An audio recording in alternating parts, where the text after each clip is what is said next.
Every time you think you're getting a little bit bored of the Dabbleverse, you think you've heard all the types of boring, played out stories you want, something comes along and just drops a massive amount of content on your lap.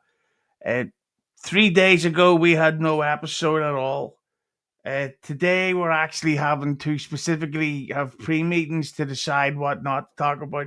But what we're not, what we are going to talk about, as you can tell, I know about fashion, I know about great clothes, and we'll get someone who's about to plug a brand new shirt from the merch store. We've got to bring her on. It is, of course, the excellent little Lemmi. Lemmi, how are you doing today? I'm doing great. I'm doing my best Pat Dixon impression. Hmm. Right, No, I got we'll save that for the Bachman segment. Yes, yeah. Pat Dixon, it was a late addition to the episode. Ava Raiza will be here. $2 Dan will be here soon. They're not here yet, but hit the like button for them in the meantime. Also, as you can see, the goal. If we can get the hit the goal today, Lemmy will do. She's been talking about a 24-hour live stream. Are you denying it now? Oh yeah, no, I'm going to, but I'm not going to do it if we hit the goal. I'm going to do that on strictly my time Yeah. when I plan on doing it. Yeah. So basically, yes, then. No, But you are going to do it. at some point, yeah. So then, yes. Okay, then yeah. Yeah. See, this is the chemistry we have. It's very great. But Lemmy, as I mentioned, great shirts. Uh, I know we plug it all the time. What about this link? If I were to click on this link, what would we specifically find there that's good? Shirts. You can get hoodies. You can get some pants, man. You can get cups, and now, right now, until Halloween, you can get our limited edition Halloween Husey shirt. See, look at that shirt there. Who does not want that? Get and also limited edition. So we're coming to the end of the summer, but you'll want something to wear for Halloween. This is the type of shirt you want to wear if you want to chase off AI characters. This shirt is not AI friendly, or should I say AI filter. Look at that there. Filter. I barely know her. That is Lemmy. Hit the like button, of course, with the H. See, hit the like button, milkers, or else. So there you go. Get yourself your hit the like button or else Halloween special shirt right at the link pinned in the comment section or in the first line of the description box. What a bargain, Lemmy. Don't you agree? I agree 100%. There you go. Everybody's excited for that. So, Lemmy, we've got a crazy show today. Uh, Planned, of course, once the guests turn up. And, of course, ladies and gentlemen, one of our first guests has just arrived. And because he will be here, not in the chat, he will be here joining us. So we will introduce him with his drop. Am I allowed to put my penis in your vagina right now? Ladies and gentlemen, it is, of course, the excellent Dan the Man, Two Dodley Dan. It's Dan. Dan, how are you doing today? Adam, I'm doing wonderful. How are you and Lemmy this evening? Quite good, Daniel. We're having a great time together, having fun on this late night stream. Gotta say, though, speaking of memberships, always plugging memberships. So we did the members only drink stream, or should we say the unsober stream the other day. I am not releasing that one as a podcast because I would have to edit so much out of it. Times have changed that I can't be arsed. So it is officially a YouTube exclusive. So there you go. Go join the members only show. I say gift memberships, become a member, member up, member. All types of stuff there, but there will be more stuff coming this Wednesday or Thursday, which we will talk about in the post-show meeting. Member stuff. Hit the like button. So, Dan, I know you're sort of in the same league as me. We talk about the fact that the Dabbleverse has become so... It can get so dull so rapidly, and then right out of nowhere, there's multiple new development slash storylines at exactly the same time. It's basically it's like Dan's my age, he'd get it. It's like Vince Russo's Monday Night Wars era, where you think, you know what, I'm kind of bored of this Austin and Mankind storyline. Oh look, now he's Dude Love and the Undertaker's doing all this shit. See, that's right, I'm in my 40s. So, Dan, when you see the state that's happened to the Dabbleverse over the last like 48 hours, hit the like button. What do you think about the Dab currently? Yeah, just when I thought I was out, they pulled me back in, Husey. As and you probably do a better Pacino, or is it Pacino? Yeah, Pacino. So yeah, it's been a whirlwind of storylines the last couple of days. By the way, is my audio okay? Yeah. Okay, cool. Always gonna have good audio. Yeah, I mean, we go back a week or so ago, and there was just, it was kind of dry, right? And the Haley stuff probably got overblown, maybe a little bit, although I'm not ready to walk that back quite yet. But that was really all there was to talk about. It seemed like that was the topic du jour. And then Penny blows up, Mersh and Ice Dancer blow up, Buckman and Dixon blow up. So much good stuff going on. It is, I mean, what can we not talk about tonight? I mean, when you said, "Hey Dan, you want to come on?" I'm like, "Yes, Husey, yes, please have me on. Let's talk about it all, whatever you want." First off, I just want to ask Pat Dixon if he shows up. How does Shmuel Buckman's ass taste, Dixon? Because it seemed like Shmuel Buckman really fucking gave it to you good last night, and I think I'm Team Buckman from here on out. I love everything that Buckman's talking about, and I'd love to hear Pat Dixon keep going, keep defending, keep digging that hole, keep sweeping for Haley, keep saying you can't criticize Haley and anyone else that you're buddies with. I just want to hear it come out of Dixon's mouth, because I'm on Buckman's side. I'm on Team Buckman, and I don't think that's going to change anytime soon. Love Dick, love Dick, love Dick, love Dick. The thing is, I watched that clip and I couldn't believe it. I honestly thought that, and I know it sounds like I'm, what's the term, sniffing for Haley, sniffing, sweeping for Haley. But I don't know. I just thought that I just thought that Buckman came across like weirdly obsessed with the whole thing. Where it's like, are you seriously still going on? Because here's the thing about Buckman: he'll make a point, and whether you agree with it or disagree with it, he will then repeat that point over and over again. He's basically like the Dabbleverse version of a Fatboy Slim song. Topical reference for somebody my age, where you'll hear a Fatboy Slim song and you go, "Oh yeah, that's kind of a cool." Fatboy lyric. Slim is fucking in heaven. Fatboy Slim is fucking in heaven. It, over and over and over again. Yes. Eat, sleep, repeat. It's I wonder what this fucking song's called. Sorry, I don't like modern music. Can you tell? We're having a good time. But Lemmi, what about you? You have seen that the Dixon and Buckman clip. What did you think of it? It was interesting and kind of difficult to watch, if I'm being honest. I tried to find a salient point in anything that Buckman was emotionally shouting into his microphone. That was insane. And it was very fun and funny to watch Pat Dixon, his little calm demeanor, and his piano. It was very good. I watched it on Levyverse, so I actually caught the whole little. That was very funny. And shout out Psych. Is that the guy behind behind the deal? Shout out that guy. I enjoy that fella. Good deal. Good guy. Yeah, Good egg. he seems like a good egg. I've actually got Roachy may be joining us, so I would like to play a quick clip of this. Is Bob Levy has debuted his Roachy impression. The sweet irony is that when Levy does a Roachy, he sounds like he's doing me, but when he does me, he sounds like he's doing Ringo Starr, which is a topical reference of mine. Here is Bob Levy doing Roachy. I was thinking, how come your cunt smells?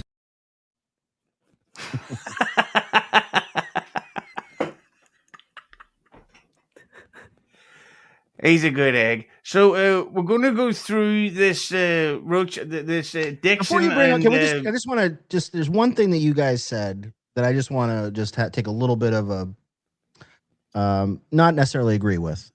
Both of you seem to be intimating that, and at least Husey did, maybe Lemmi, you sort of did, that Buckman was emotional last night, that he was that this was he was speaking from emotion. Is that what you guys are saying?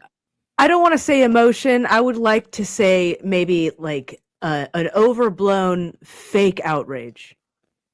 Okay. So he seemed very measured to me. It didn't feel very emotional. It felt like this is what Shmuel Buckman believes, and Pat Dixon is gonna fight tooth and nail to defend his milady, Haley, her honor. He's gonna defend her honor. He's gonna white knight for the lovely Haley, his princess. And he's not going to listen to anything that Buckman said. I thought Buckman made good points. And one other thing and we're going to play it sounds like the clip, but let me just say one thing. In Psych, everybody was jumping in on Buckman. It was pile on Buckman night. So Buckman was 1 on 3, although I guess Bob was kind of a neutral party, but Psych and Dixon were piling on. But Buckman would seem very measured. And Dixon kept saying, well, Haley's not, she's not judgmental. You see, she's not judgmental. Haley wags her fucking finger at everyone. Keanu, Steel Toe, Karmic. She's better than everybody else. She's the arbiter of what's good and what's bad in this world. And now we know that that's not the truth. And it hurts. I know it hurts her so bad. And it hurts Dixon too, that his buddy has been evidenced as someone who is a hypocrite, who thinks that she's holier than thou. And do now you we have know a that script that you're reading from? Because this is like the 8th time I've heard you say this. Lem Dog, this is off the dome. This is how I feel. Are my feelings not not legitimate? Nope, you're fine. You're valid in your feelings.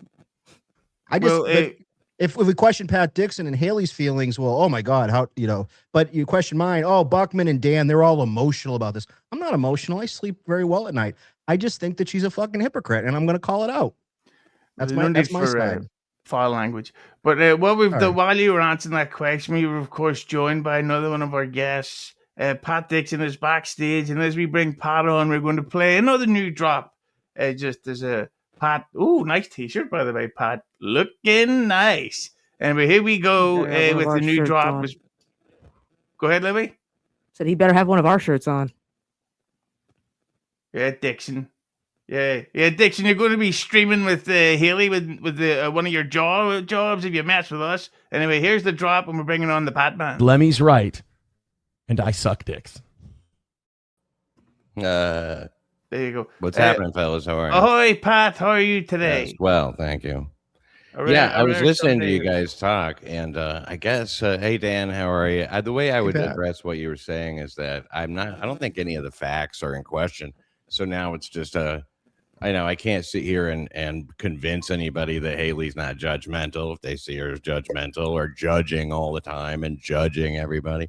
It never comes off that way to me, but like you're entitled to your opinion on that. But that is strictly an opinion. And, like I said, I don't think any of the facts are in question. But, Dan, would you say, and I'd be interested in your take on this, so Buckman has openly been a Pat Dixon fan for a while. and to me, Buckman rarely gets like angry on camera, but it did seem he was getting a little bit frustrated or kerflumped, as they would say in the third community. But do you think that the reason why Buckman was getting up in arms was because it was Pat who was disagreeing with him, or because it was somebody who disagreed with him? Well, before I say anything, I just want to just Pat, great to see you. And I'm happy to hear Pat is validating what I said, that, that nothing is in question, that the legal situation, Haley has copped to it, the heroin selling. And so that's on the record. So we're all on equal level there. So that's good.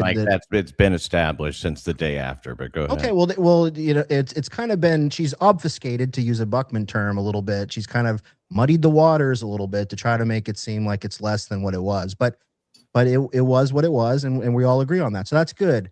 I think with last night, Buckman, there was a lot of word game play. There was a lot of semantics being played back and forth. Buckman is a little bit of a broken record, and he kept going back to his talking points.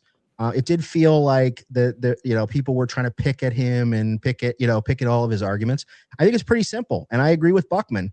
Is if Haley wants to be in the arena of judging people and looking at court documents and pulling things up, then she is subject to the same things that she subjects other people to. And all right, then let's see it. Let us see a surgence, if you will, of people putting forth the creativity and effort that Haley does into her lolcows, into her. Let's see that. I hope we have 10 Haleys that come out now and pull all of our legal documents. Everything's on the table. So yeah, I'm fine with it. Pull mine. I've already copped to my DUI. I had a DUI. Are you saying, Dan, that like if she didn't do a show that was like that people would have like maybe even known the information but not shared it? People would have busted her balls. They're gonna bust your balls, but I don't think there would be this outrage of because for me it's the hypocrisy. The worst thing is always the hypocrisy. Yeah. I feel like she's a little bit hypocritical and got a little defensive and didn't understand why people were kind of picking at her a little bit. Yeah, you're going to get, when your turn is in the barrel, as we all know, everybody on this panel knows this. When your turn's in the barrel, you're going to take it. And how you take it, how you respond to that is how people are going to continue to treat you. Haley, for the most part, has done a good job, but she was a little sensitive and she was a little defensive, and she also tried to obfuscate things when she was caught red-handed. If she just copped to it, people would have busted her balls. They're going to call her Heroin Haley from here on out. Them's the breaks. I'm sorry. It's not going away. And you can't put that back in the genie bottle. But I think people will let it go and they'll move on. And I'm not telling her not to do a show. I'm not telling her that she can't do a show. I'm just saying that for real. I think that's why. I mean, like, I forget what the fuck I was even going to say a minute ago. I love you to death, Dan, but this is like the 8th time I've heard you on like the 4th different podcast saying the same thing, man. We get it. You think she's a hypocrite. We get it. You think she's a liar. We get it. We heard this. We heard it. But well, then why am I here? I'm just reiterating what I said. But Lemmi, he's here for this. I know you love Haley. Defend Haley. It doesn't matter if I love or hate Haley. It doesn't matter how many times I've heard you say that. It does not change. Did you see the Shmuel Buckman thing last night? Did you catch any of that? I absolutely did. Yes. So maybe we should talk about that then instead of what I think. But Pat, then shut up. But Pat, I'm gonna say, what is it about you specifically with Haley? Because you will probably be her most what's the term I'm trying to say? Avid defender during this stuff, like even more so than that fucking Doug Sims cunt. Reiterative is what that. Is that the word you're looking for? My ardent, I think, but didn't you say that you didn't care? You didn't think it was such a big issue initially, Husey? Yeah. And that's my position the whole time. I just don't find all this stuff to be all that compelling. I know that it's a big thrill for people who don't like her. I think that when you say, "Wow, they're going to call her Heroin Haley from here on out," I think that's mostly people who didn't like her anyway. I don't think she's lost a single fan. Not true. I love her, and I will absolutely call her Heroin Haley until the day she fucking dies. Okay, well, good. 100%. I'm sure she'll take it in the spirit in which it's meant, but I don't think that ball busting. I mean, like Dan says, oh, they're going to bust her balls or pick at her a little bit when they say things like she's definitely turning tricks. Do you think that she was shooting up during her pregnancy? That's not ball busting. Did I say that? What I'm saying is you're saying they are going to ball bust. And what I'm saying is that I don't consider that to be ball busting. Do you? That would be like that would be like giving Penny shit about her husband having cancer or something like that, things that people throw out there. That's a little whataboutism, but we're talking about this other issue. And I'm just asking you if you consider that ball busting or if you think that is there anything you could say about Haley at this point that would be out of bounds? And put ones in the chat if you think Haley shot up while pregnant. I mean, what do you want to say? I mean, we're in a game of busting people's balls. I mean, I don't know where the what should we do? Should we crucify? You did this with Buckman last night. What's the line? What's the line? What's the line? I'm not saying there's one thing. If the game is busting people's balls, we should be able to define whether or not that's busting balls. That was my question. You think that saying she definitely turned tricks and throwing this other stuff in there's no evidence for it. Do you think that's ball busting, or do you think that that's kind of. What about like speculating somebody's slanderous, gay, but for I'm just instance? Is asking that you a is that simple out of question. bounds? Is that I'm out of asking you a bounds? very specific question. You can't. I'm answer. asking you the If you're- same if question. he's What's a out of gay bounds man- for you with Gino or Keanu or somebody like that? Like you can throw out wild I'm not going to speculation get about into them. a conversation about that. I'm asking you a question. It's not about my behavior. I'm not the arbiter of where the line is. The line is there. First off, there is no line. The You have line an is always opinion? written in sand. Who knows you what have the an line opinion is? on He's that? Shmuel Buckmaning you, except without the stutter and a lot faster. Well, speaking of which, Yeah, you're let's giving me the go same over- Shmuel Buckman lines from last night. I get it. You're trying to nail me down on what the line Now he's is, and then if I projecting go against because I it, said then we I'm, don't want to pile on or anything. But let's go through this clip because I'm interested in Dan's opinion because I have a different one. I'm very good looking, so we will be able to go through this. But Dan's one with a large penis. I'll have to admit. Nice piece, by the way, Dan. thank you. So we're going to go through this, Grower, and we're not a going shower. to see. This is a edited down version. By the way, these clippers need to have a meeting. And if somebody already has something clipped and uploaded, you don't need to do it as well. There's so many people uploaded the merch and Ice Dancer stuff, like hours between each other. What is the point? It's the same people watching the same clips. We don't need 15 versions of fucking Ice Dancer on Clowntown. We do. I should have cleared my throat. Anyway, here we go with Turkey. I think maybe even Dirty Jersey Rat. Dirty Jersey. Yay! I love that song. So, Shmuel, I guess we're here to talk about everything that you were saying and how wrong it was, how you've turned your back on the Get Along gang, and you should be expelled. I was expelled this morning officially, and I wasn't wrong. But you tell me why I am. I thought that you seemed a little dramatic, Right. and I thought that the stream. That's something I got to ask you there, Dixon. A nice T-shirt, by the way. Thank you. What was it like beforehand that Buckman came on? Was there like maybe a contentious text conversation about going, I gotta come on the show? And he's like, I didn't get a link. How was it pre this? And I love that your background looks like it says whores with a question mark. Whores.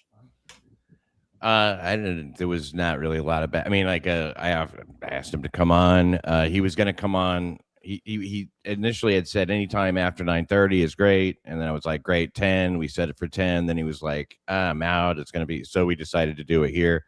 Just normal planning shit. I mean, I was amazed in texting him that the way he, like I've argued with Shmuel a few times about, completely different shit. He says we've known each other for quite a long time. We've known each other for 2 or 3 years. And we, sometimes get into fucking, Shmuel is a very stubborn guy. He's a very argumentative guy. And you find yourself arguing with him when, it doesn't really need it. Most people would not be arguing about these things. Anyway, it takes two, right? So I guess my whole thing with Shmuel is always trying to get him to answer or respond to a certain thing I'm asking. And, his response is typically something like, that's not the point. Why do I have to answer that exact question? But the thing is, Ava, ahoy, Ava. Hey, what's up? Hey, Lemmi, I'm going to say something hilarious to Ava. You ready to laugh your head off? I'm so ready. This is going to be fucking great. Hey, Ava. Been streaming much lately? I told her, she was like, are you sure you've been... I'm hungover. Good egg. Yep. So, Ava, you, of course, we were talking earlier. We seen this clip. Dan thinks that Buckman got the W. I think that Buckman... You going for that? Yeah, I think that Buckman came across a little... what was the word I used earlier, Liam? I can't remember. I don't remember, but I'm going to just throw out senile. I'm going to say Me? you said senile. Yeah. Oh, yeah. You said Yep. senile. I usually say she word. Now We're I having feel a good bad. time. Am I getting put in a position where I'm the only one that's going to defend Shmuel Buckman on this panel? Is that where this is going? No, but we'll Yes. see. because there's some of this stuff. I think no, I'm not. This is not like a Fuckman show this because there's some points he makes I like, but then there's other. We're obviously not going to watch the whole 37 minutes, but we're going to watch. It's amazing. It's amazing.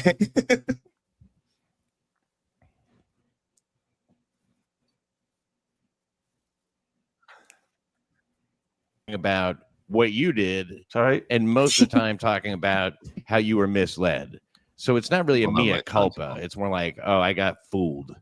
Well, it was a mea culpa in that I had done a stream on Thursday that was incorrect. So I was apologizing to my viewers for being incorrect. Isn't that a mea culpa? So what do you say? Why did you go on beyond that? It sounded as if you're saying, well, I'm sorry, but it wasn't my fault.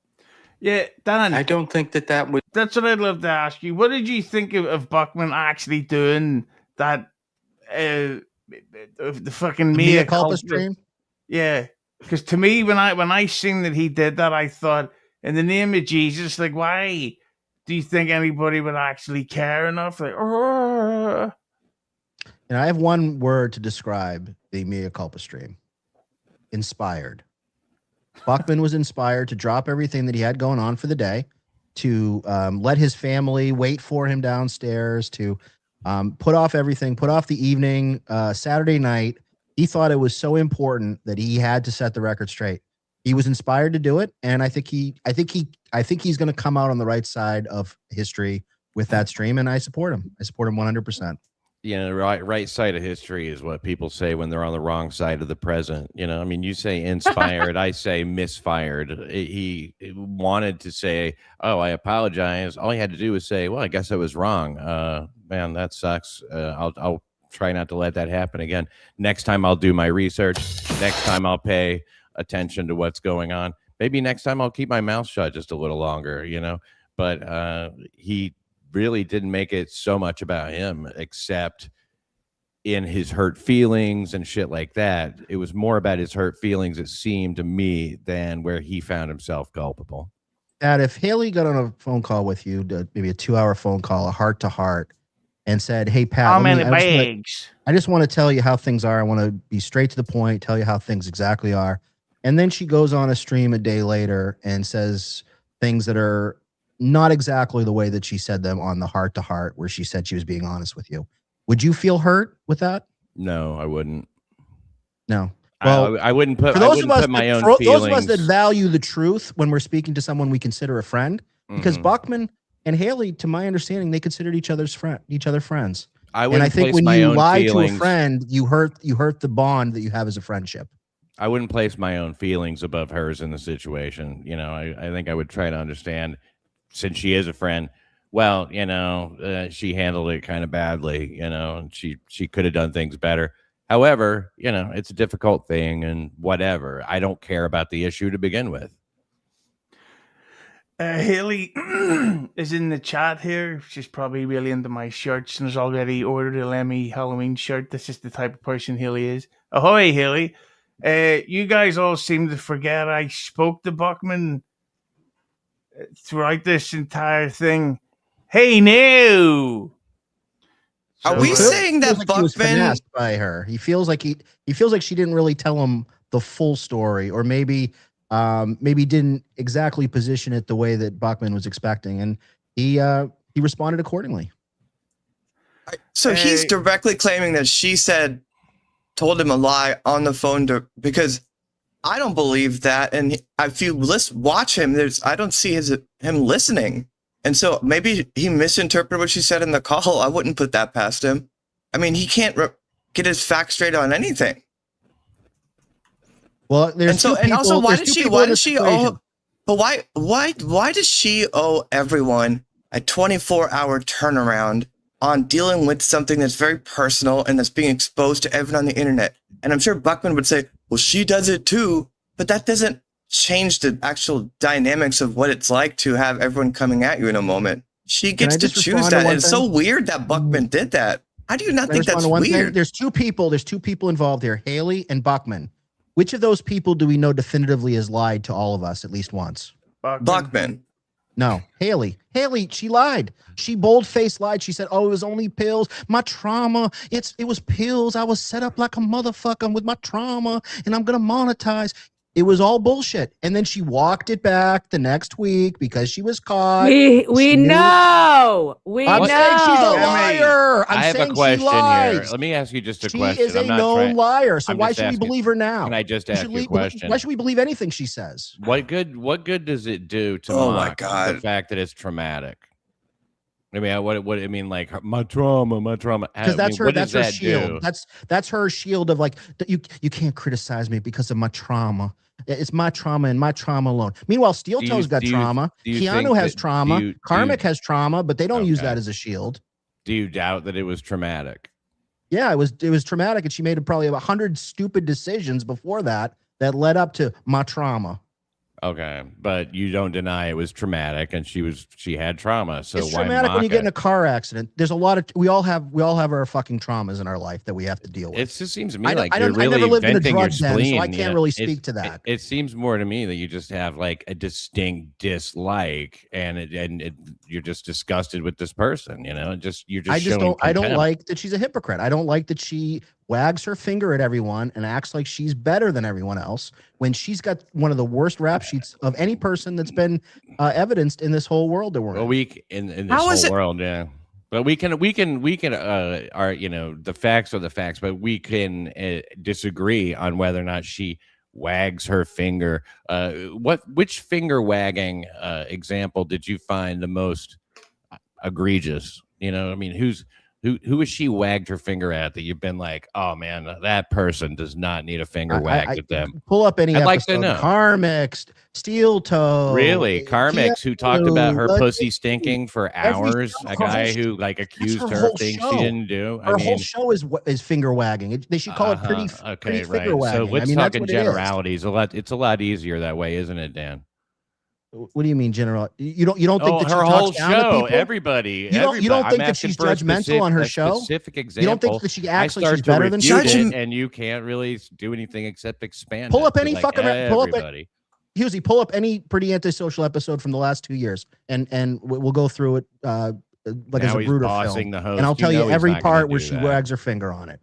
There's something telling about the way you interpret this as judgment, or like the way he interprets it as judgment. She has an opinion. She does a show and she covers things thoroughly. Why you taking it as judgment kind of shows your incentive to like lash out like this. It's weird. We're incels if we criticize her and she gets her turn in the barrel. Don't criticize her. What the Leave fuck Haley is that? alone. I don't understand why we're making fun of Haley. Oh, it was 15 years ago. It doesn't count. Oh, this, that, and the other thing. Meanwhile, she goes through legal documents line by line. She highlights shit for everybody that she doesn't like. And we're not supposed to do that about her? Everyone is acting like she completely freaked out and had a meltdown when this came out. She resisted where she felt like people were being dishonest. She had honest conversations about it. She did 2 episodes talking about it. It's not like she's saying it's so unfair that people are doing this. She's just kind of also responding to the hysteria and weird behavior from people like you and Buckman and Peggy. I was ready to let it go. I had my fun in this on. I didn't. You're never going to let this one go. I mean, she's going to be Heroin Haley. I mean, that's not going to change. But I mean, other than that, I wasn't going to really fixate on her. But Dan, before all this news sort of leaked out and stuff, what was your relationship? And she did melt down. Yes, thank you, Nick in the chat. She did melt down. She had a 7-hour meltdown, and she couldn't even fucking come out and tell the truth. Oh well, I'm getting sniped right now. I can't tell you the truth, y'all. It was pills, y'all, and we'll get to it at the 5-hour mark after I sucked my audience dry for super chats. I mean, that's what she does. Is that really what it is? You're jealous of the money? I mean, Pat, you should know better than anybody. I mean, about sucking out time to suck up your super chats. I mean, you did like 10 hours of fucking streaming yesterday. And by the way, I mean, 2 hours we made about the same in the first 2 hours. I fucking just turned on my machine. But is it a totally unrelated? I'll be doing 24 hours soon. Yeah, some people stream more, some people stream less, man. You know, I mean, like, hey, I have to rely on some small donors to pull things through, and for me, it's like I enjoy doing what I do. Sometimes I guess I overdo it a little bit, but like I don't understand how the length of a stream is supposed to be some issue. I didn't see it as a meltdown. I thought she was pretty coherent. I didn't see her like have any kind of massive breakdown. I think that like meltdown is a really easy thing to hurl at somebody, which is why What you're about when doing she was it. talking about Penny? What about the Penny coverage? Did you feel like that was warranted? Wait, did the rest of you all think that she had a meltdown? Did she melt down?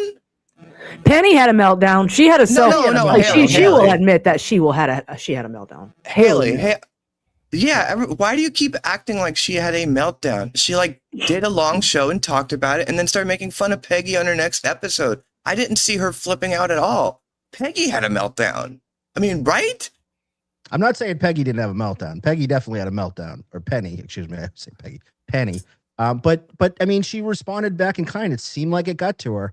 And she also, I don't know if you guys remember back after Hackamania, she did a 5-hour stream because she was upset that people talked about her filters and that she looked a little bit different in public, and that she actually asked Shmuel Buckman to take down a photo that they took in front of the Hackamania sign because she just didn't like the way it looked of her because she didn't have her filters. Oh, that's so crazy. Welcome that a to girl very women, emotional man. about That- the filters. Women all Very do that emotional? shit.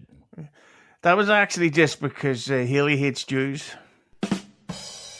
But Dan, what was your relationship like with Haley before this massive Scarface story that came out about her? Did you get along with her, or Yeah, was it fantastic. contentious before? Great relationship.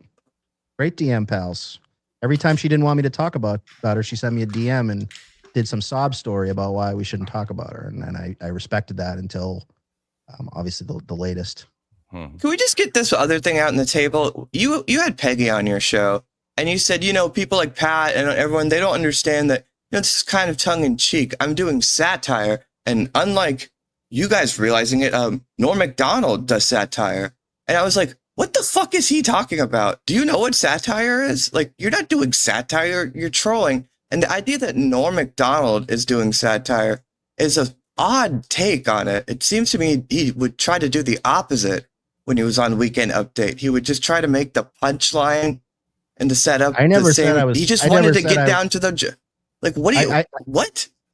I would never compare myself to Norm Macdonald. I said he does satire, and I sometimes am satirical. Norm How is this Macdonald satirical? a What you're fucking legend. doing, and not how are you being satirical? It seems like you're just trying to kind of be a troll. What? What I'm is your speaking from the satire? heart right now. There's no satire on this. The facts are the facts. Okay. Somebody got arrested for heroin, and they think that they're the moral arbiter of everyone, and now we're calling it out. That's all. Speaking of getting arrested, we're gonna finish up this clip here. Skip forward towards the argument between Dixon and Buckman, where they should be arrested by the comedy police. Great stuff. So I've jumped forward, so we're probably going to get into the juice of the meat, if whatever that means.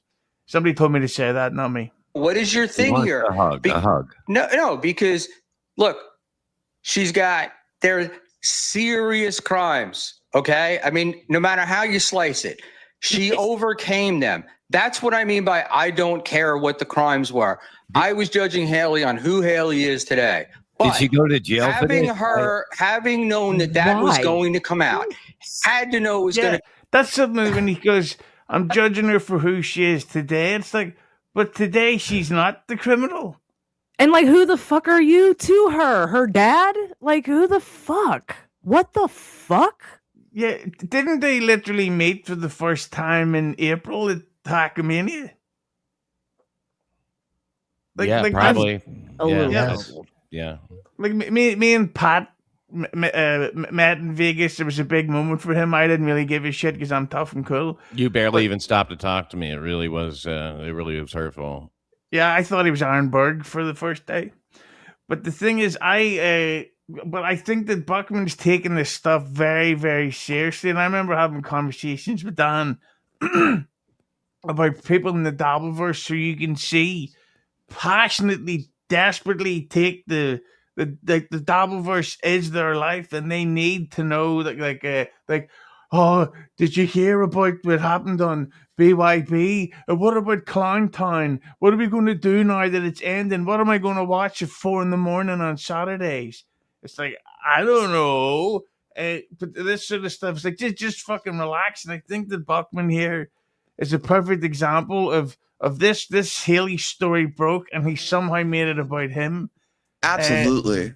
Yeah, like the penny thing, and I'm not making a joke. Like the stuff with Darren, I was genuinely expecting Buckman to do a stream talking about his closeness and his friendship with Darren, and talking about how that shit affected him.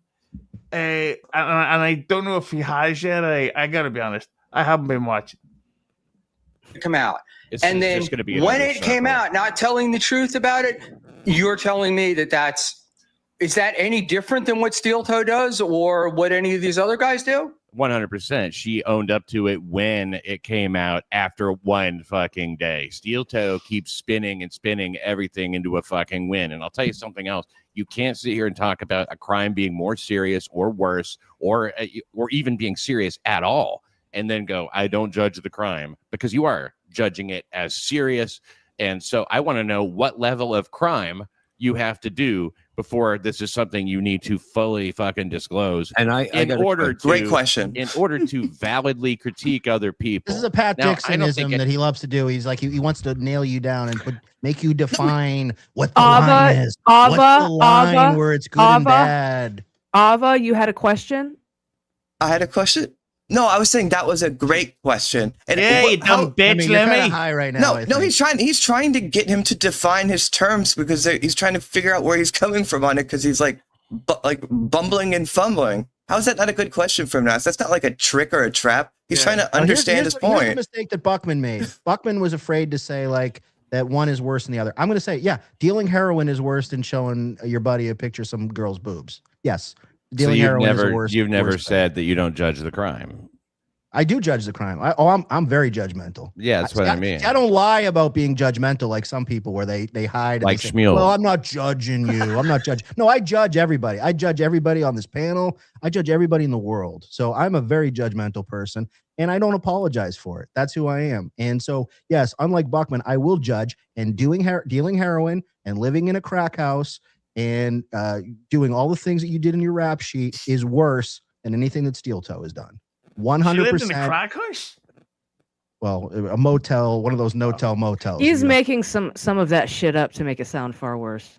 Well, Yeah. I mean, He's also introducing new things he found on Kiwi Farms, like he did yesterday with Peggy. He says he's trying to leak more information about her personal life, which is really nice of you, Dan. You know, I'm such a dope. So let me just, crack house is maybe the wrong word. She lived in a motel that was, by the day motel. Leaking so sorry, that was probably Feeling extrapolating too much there. She lived in a motel. Fantastic. Let me just postulate this to everybody. I mean, if you have a criminal past, people say you shouldn't finger wag and judge and, consider, and I understand like life is filled with judgments, but the finger wagging and the holier than thou, isn't that just as unattractive or bad, whether or not you have a criminal past? It's not like you're perfect. I mean, isn't that like kind of a, I don't know, like a tasteless way to go to begin with, if that's what's really going on? I mean, like, I feel like Shmuel does a little finger wagging, like he did with the guys over at BYB a time or two.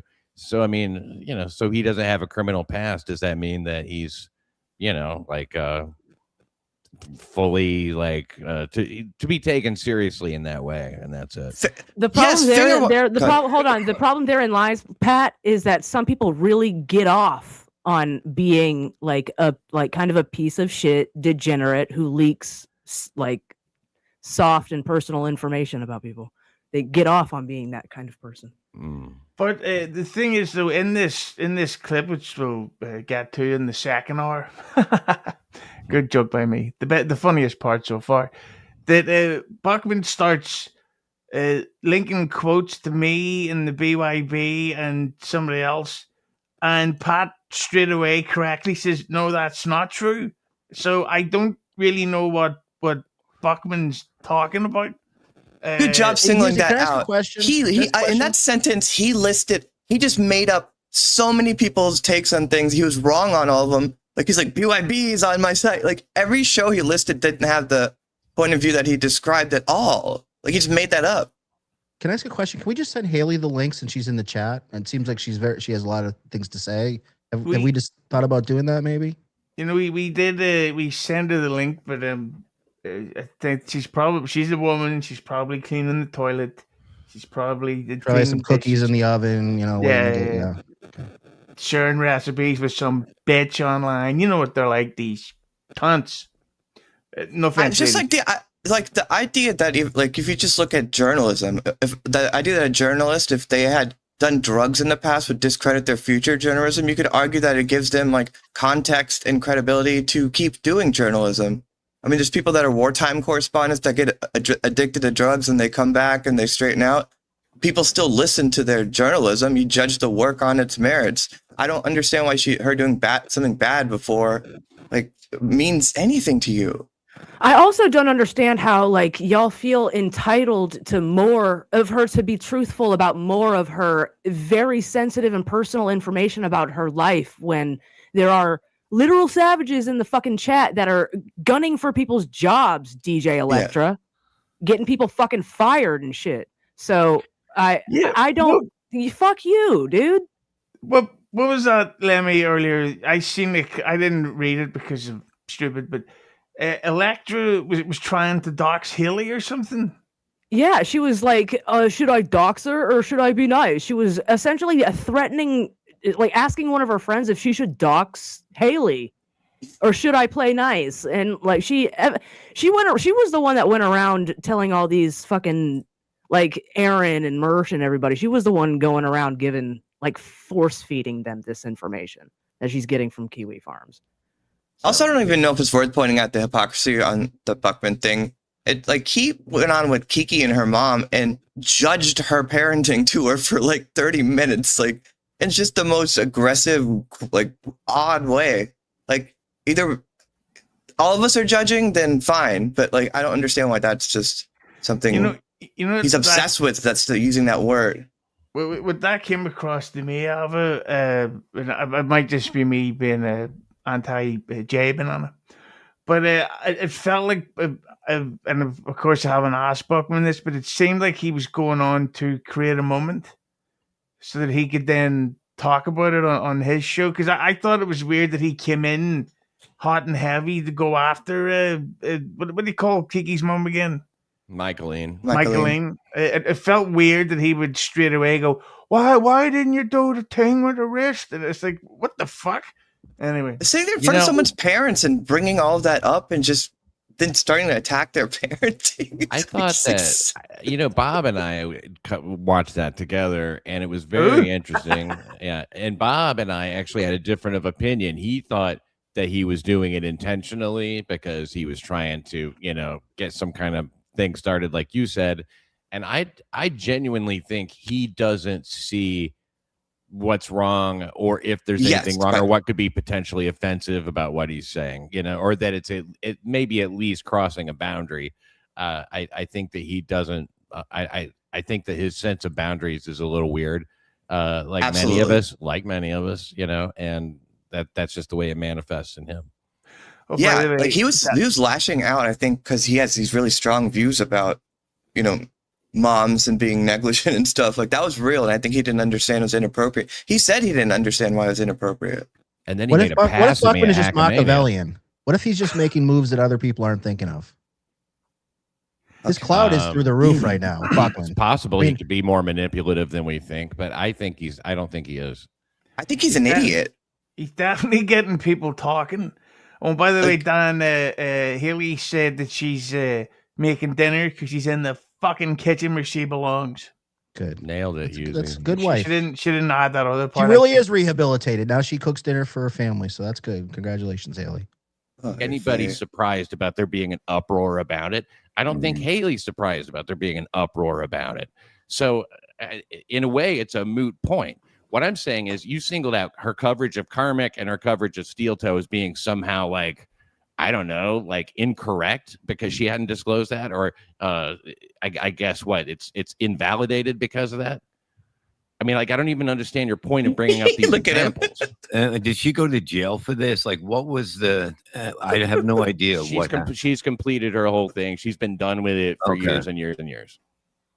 which is another thing. It's another thing to say, well, yeah, I would say having something in your background that you've overcome and that you fucking, managed to fucking change yourself and turn a 180 in your life and change the trajectory to up rather than down. I think it speaks to a person's fucking character. Do you think less of her now? You were friends with her, Shmuel, right? You guys were pretty tight, right? Like, do you think less of her now? No, I don't think less of her at all. I mean, my deal with this is more the brouhaha, the shitstorm that flew. Something arbitrary that I can fake some outrage to get some clout. Talking about this stuff. That's all I'm trying to do.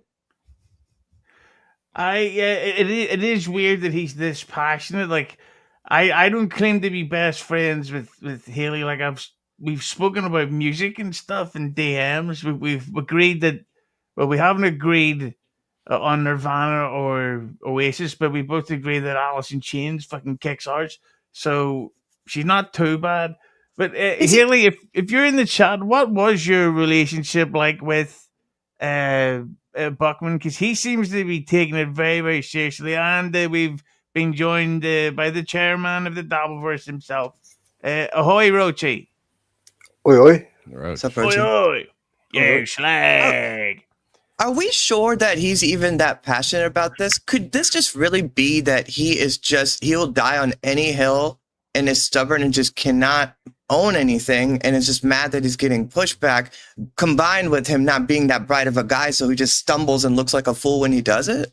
Well, I think at his age, there is a good chance that he could die on any hill. Oh, that's pretty good. I know. I'm great. Right, Lemmi? Right. See? None of us are getting any younger, though, Husey. Yeah. Well, Roachy is. Except but Anthony Cumia's girlfriends are. Pat, do you feel like Buckman's backstabbed you a little bit? Do you feel like he sort of used you to get ahead? No, not. I don't backstab me. No, I don't think so.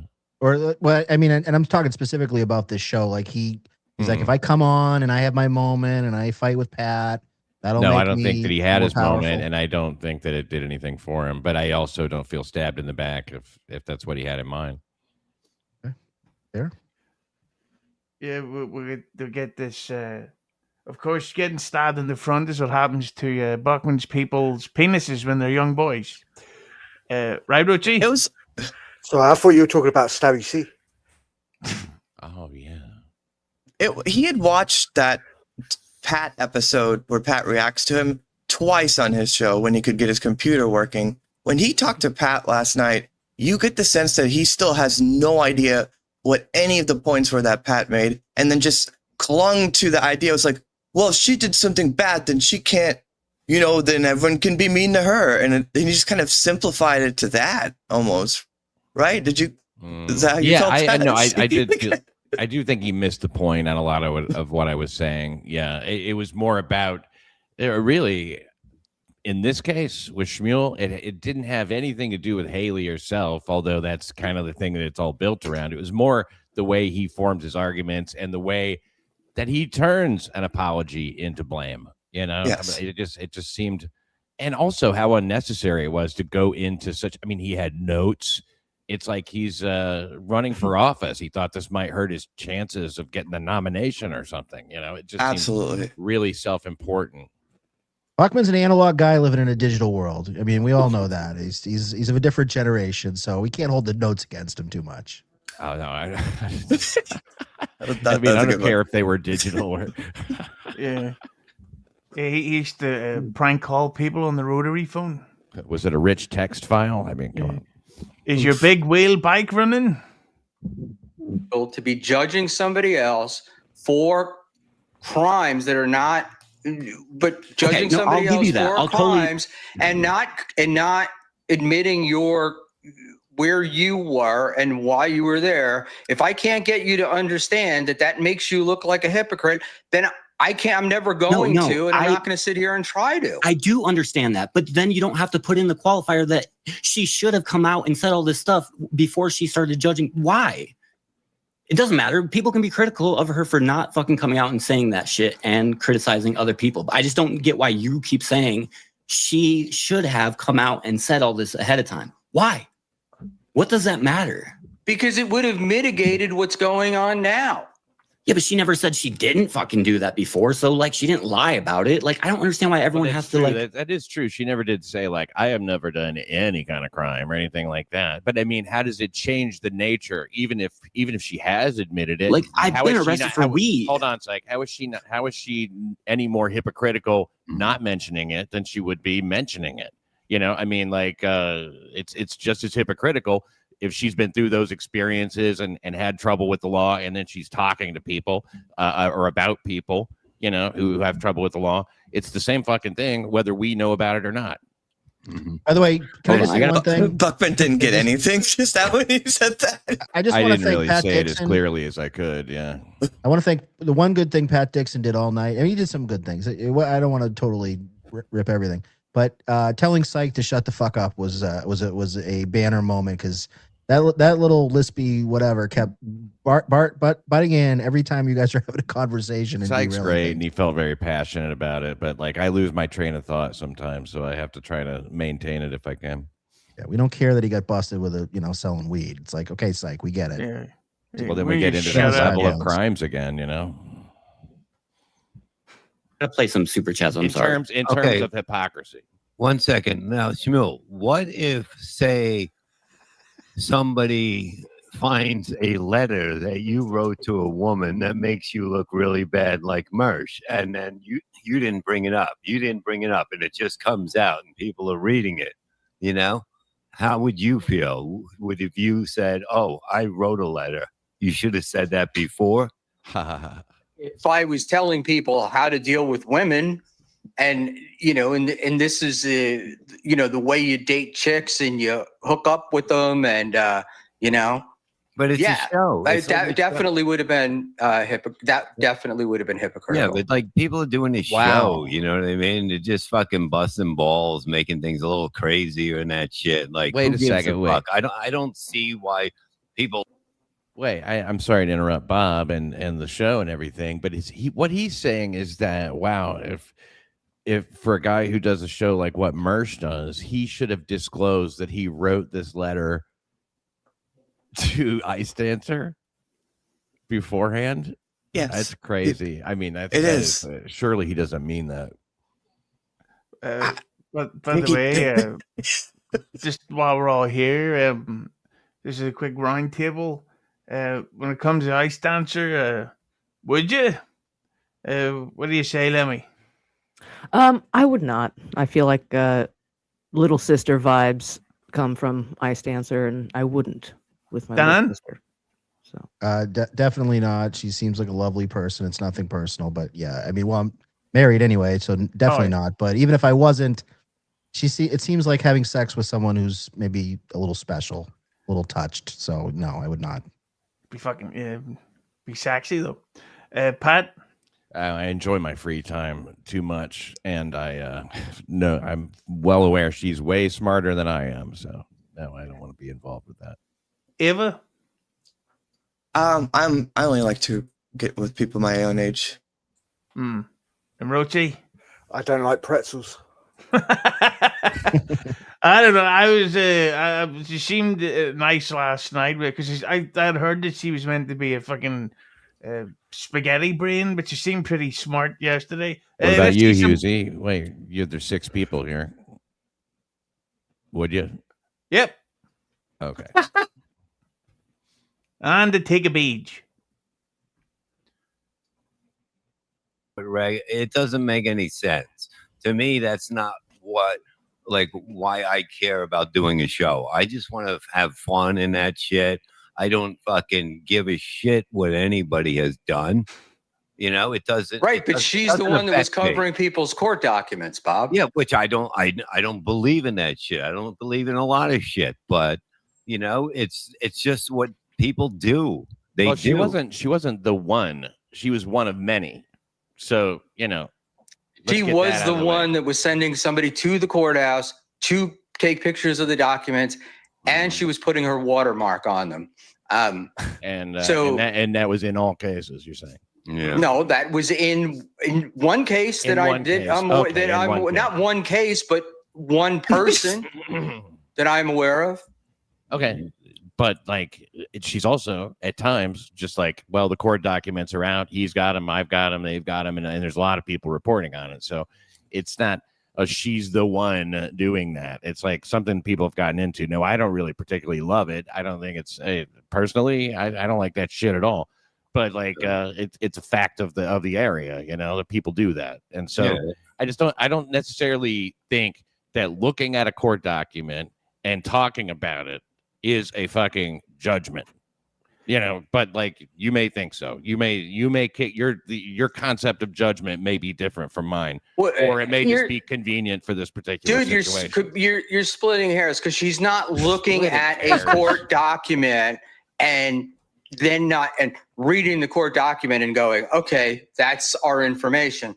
She's commenting on it. She's rendering her opinion on it, which still doesn't. Those are judgment. Buckman's making a good point right here. I mean, he's nailing it all out there. He's not. He's wrong. Eventually he comes off the word judgment. I mean, I can't believe I got him to change. I wish I was there to consult Buckman. I wish I was there as his de facto internet lawyer, because he did come off it a little bit. There's nothing wrong with judging people.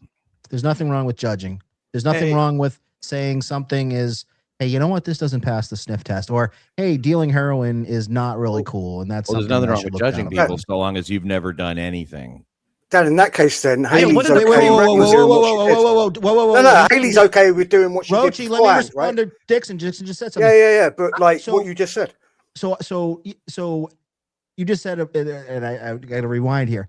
You just said that, oh, well, you haven't done anything like that, so you can't judge heroin, or you made some sort of weird false equivalency. Yes, I can judge if you dealt heroin. Yeah, I can look down on someone that's dealt heroin. I'm not questioning your ability to judge. What I'm saying is people seem to claim, people are really mad about Haley allegedly judging people because she had something in her past. So what I said is, it's okay to judge people. Are we not allowed to make fun of Haley? What I said, that's not what we're talking about. What I said is that, well, fuck it, man. I tried to get the point out, but I think you understand what I'm saying. It's okay. Yeah, what I said is, it's okay to judge people if it's so long as you've never done anything. That's what I said. Get out the mop. Get out the mop for sweeping. That's all you do. Dude, we're talking generally, bro. No, sweeping. This going for sweeping. Okay. This right here is that's your last low. That is your last rung. That's the last bastion right there. That's the last. Yeah. Anytime, no matter what anyone says, me, Buckman, it's Haley's an angel.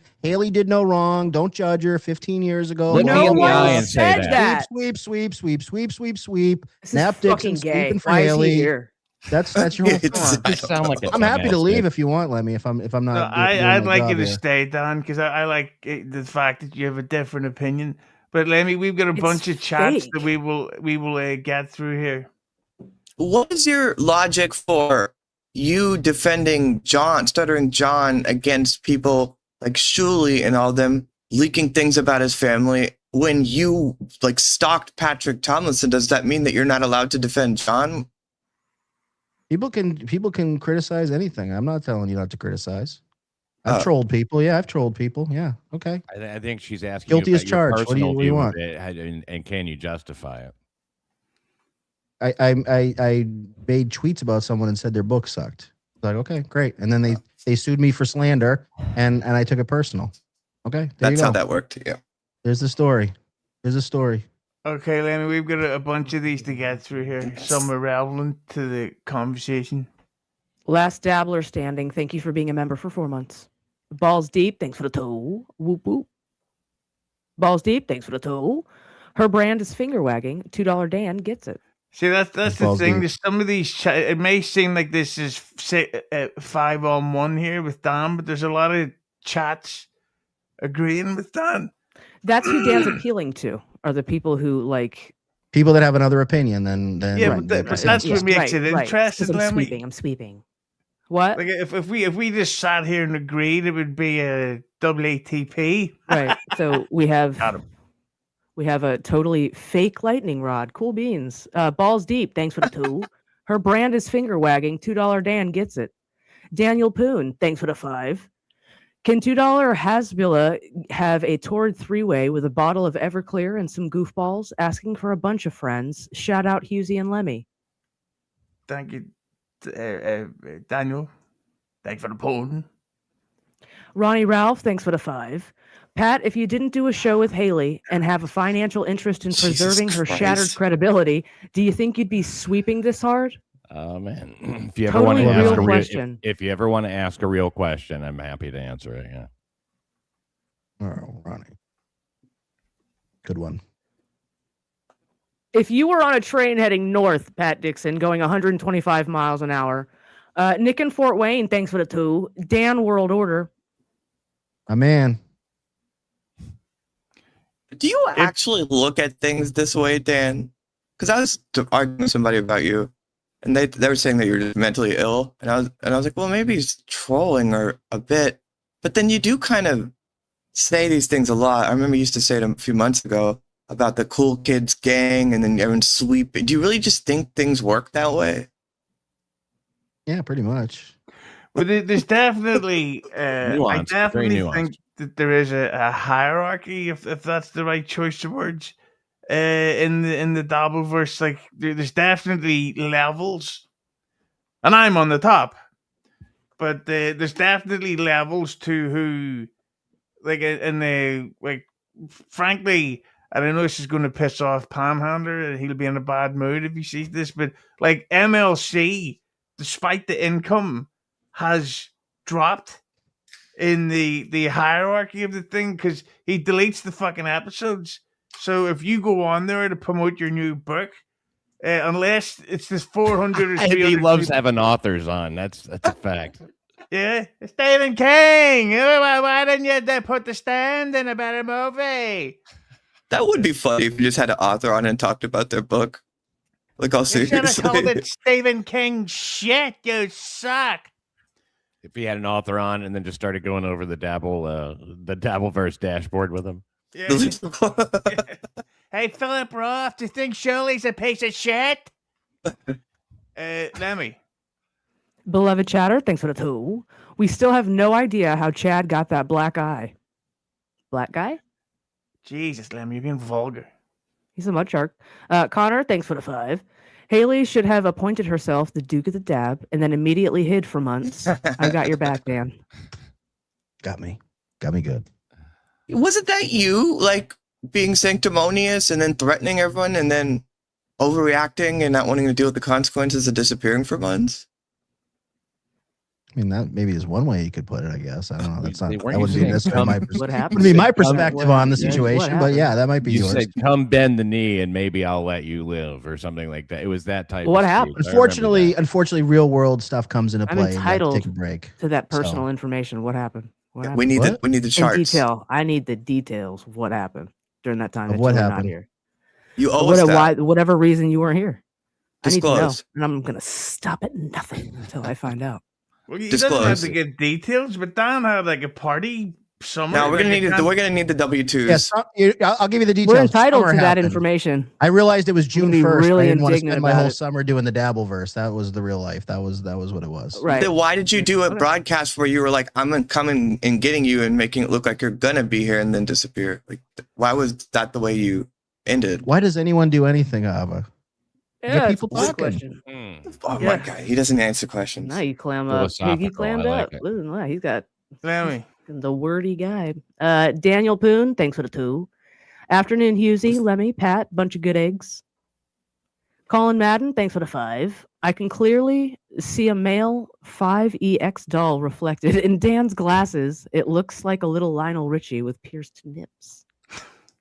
Very That is specific. specific. So Nicole Richie then?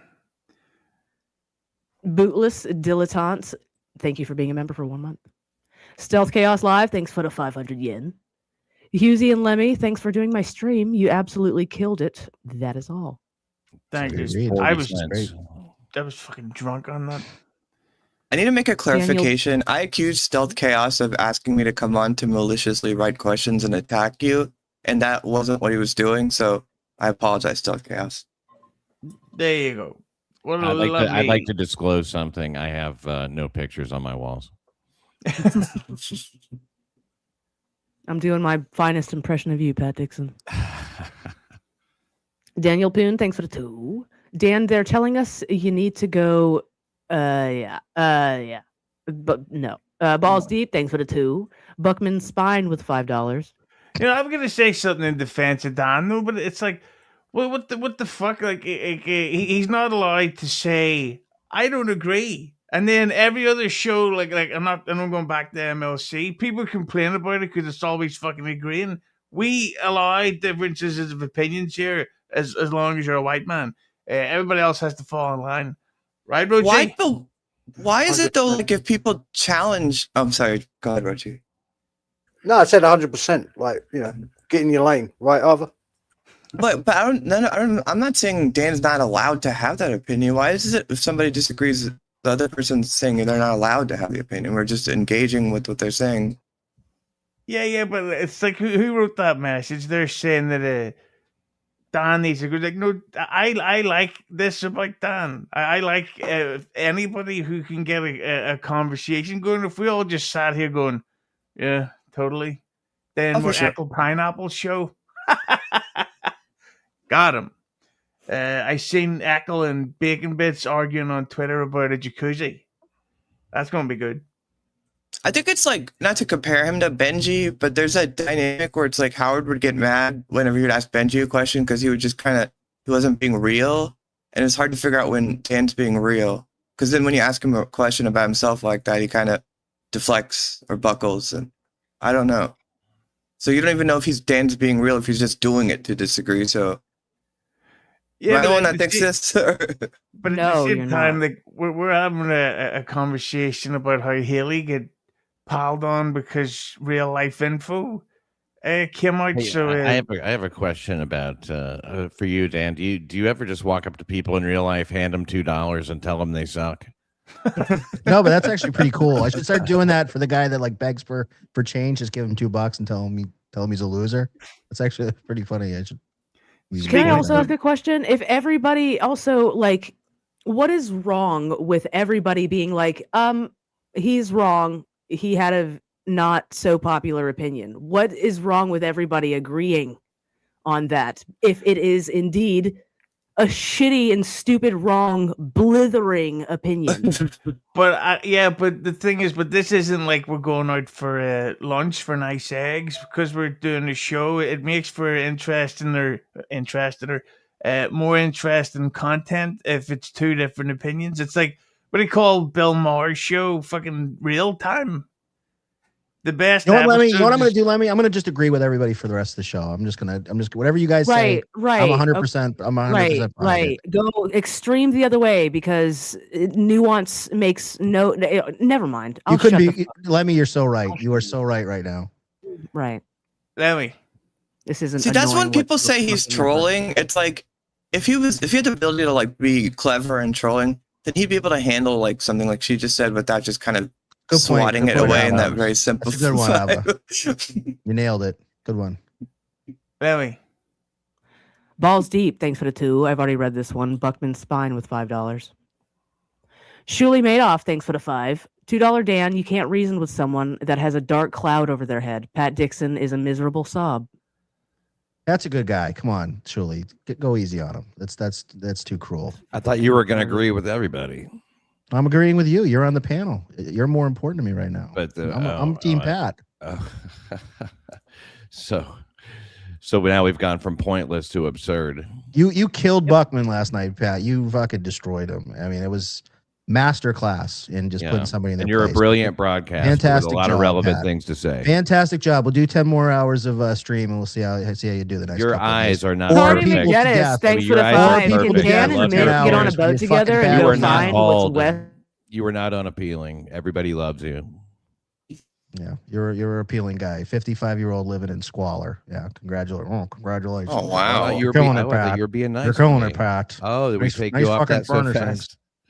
I know you got to be. Now we're back to normal. Good, Dan. I'm glad we're back to normal. Now I'm back. Now I won't agree with you. You got me back. Good. You turned me around. Congrats. Lemmi. Charlie McDennis, thanks for the 5. Can Dan and Mint get on a boat together and go find what's west of Westeros already? Can I break character for 1 second? Lemmy, isn't that what what's her face did? Arya Stark. Arya Stark, isn't she on a boat going west? Mm-hmm. The Kinky Loco, thanks for the 2. Stop moral fagging, Pat. My trauma. There's nothing more faggy than morals. Yeah, I hate them. Daniel Poon, thanks for the 5. He's called $2 Dan because that's how much he charges for tug jobs under the overpass downtown. Guy is pure garbaggio. Shut up and eat my shit. Eat my That's shit. a good Toll Booth Willie reference there. I think that didn't Adam Sandler do that same joke? We'll ask Chad Zumach. Lemmy? Just Jules, thanks for the 5. Please validate Dan's and Shmuel's feelings so they finally shut the fuck up. I feel like if you took any random stranger and had them watch the argument with Pat last night with the audio off, they would know that Shmuel lost that argument. I don't know what the fuck you're talking about, Dan. Cool boy, thanks for the 5. I'm just a real cool boy. Nothing traumatic about that. Good. Oh, I've 1952. got to play the drop for this one. Andrew Monday, thanks for the 10 Lodge.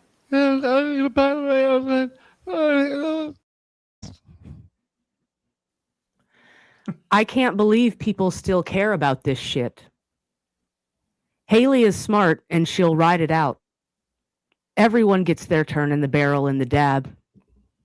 The crop of jokes are low and moralizing is too popular. I thought, isn't a lot of it that a lot of us never cared about it in the first place, and we're just kind of being like responding to people freaking out? Like, Well, I to never the cared contrary, about. I'm annoyed that Haley didn't have a worse record.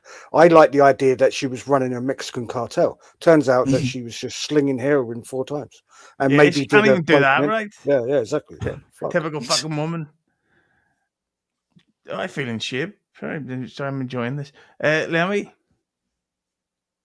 Voltaire 523, thanks for the 5. Dan's 100% right. Harrow and Haley was judgmental and cruel towards Karmic. She also gaslights him and says, he threatened me. That's downright gross. I would encourage anybody who has this particular opinion to watch Karmic streams if he had, I mean, wherever they are at this point, I guess. I don't know if he got him moved over or not, but through that time, Jesus, Karmic was behaving at that time like a complete piece of shit, unbridled. And look, I mean, if you're going to judgmental against this guy who talks about her pussy stinking for that long, give me a break, man. I mean, I don't know what to say. I'm not even kidding you. I actually do have that clip, Pat. Do you? Yeah. I was thinking, how come your cunt smells? It wasn't that funny.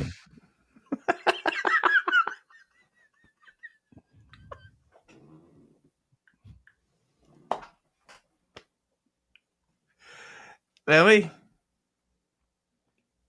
Balls deep, thanks for the 5. Haley is smart like a smack dealer who only got caught the 4 times she sold it for kids' clothes. Who the fuck says that in the Dabbleverse and doesn't get flack? Great question, Balls Deep. Good one. Great hypothetical. That's a fair point, but yeah, but I think the reason why a lot of people, well, someone like me, one of the leaders of the Dabbleverse, I was able to instantly be like, I don't give a shit, because it was so long ago that if she'd have did it like last week, I'd have said, fuck, she's a bit mental. But this was, had she had kids at the time? I don't know. Yeah, I don't know. I that's why I was able to get over it. Lemmy? Beloved chatter, thanks for the 2. What would make Dan happy? A new reason to be mad? Why'd you shave your mustache? Because I like to keep you guessing now. Was that a real question about making Dan happy? Or I know. Was that supposed to be rhetorical? Am I supposed to answer that question, or is that rhetorical? $1 million and a blowjob. How's that sound? There's my answer. That'll make me happy. Lemmi. Misfit 78 hate. Thanks for the 5. You're missing out on at least $6 by having Dan on instead of having him super chat impotently and angrily. Well, I'll send him my PayPal or something. That's a lot of money for me. Lemmi. Just Jules. Thanks for the 5. I agree. Some people don't need filters. They just need sunglasses, a hat, and a camera angle that hides their physical appearance completely. I could use that. I agree. Is she talking about Buckman again? I thought she was talking about me. Sadly, she's not talking about Stevie Lou. One of the funniest things about Dan is like when he's in trolling mode and he comes on a show, he like loses steam and then just stops talking for the second half of it. He just smiles. And just Dan, like Lemmi, has a nice relaxing voice. Dan is enjoying the zen that comes from the aura of my Lemmi. Lemmi. PL. Thanks for the 2. To be fair, who the fuck are literally any of you? Fair. Tough but fair. Pat Dixon, motherfucker. Yeah, yo. I was on TSN once or twice. They made a cartoon about Ava. What? They made a cartoon about your people, right? Who did? The Americans? I don't know. Oh, that's what I get it. Nice chair, Roachy. Yeah. Where do you get that from? The chair store?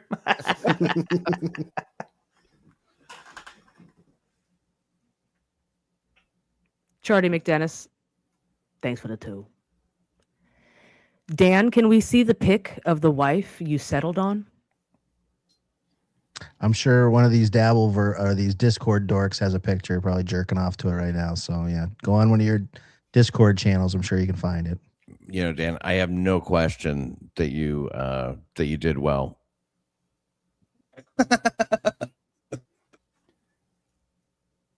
Stealth Chaos. Stealth Chaos, thanks for the 500 yen. Without heroin dealers, I would be missing a lot of great art. Yeah, Depeche Mode, former junkies. It's funny. Usually people just give credit to the guys who create the art and are on the heroin, but yeah, they did have to buy it, didn't they? Yeah, you gotta read the liner notes. I do credit heroin with the assist for killing Kurt Cobain. So hey, yeah. Hey, you know what Kurt Cobain's last words were? Hole's gonna be big. That's good. Hey, Pat, do you know what color Kurt Cobain's eyes were? No. Blue. One blue this way, another blue that way. That's good. Lemmi. Alpha Shane, thanks for the 10 large. Wait a minute, I love it. Fuck balls.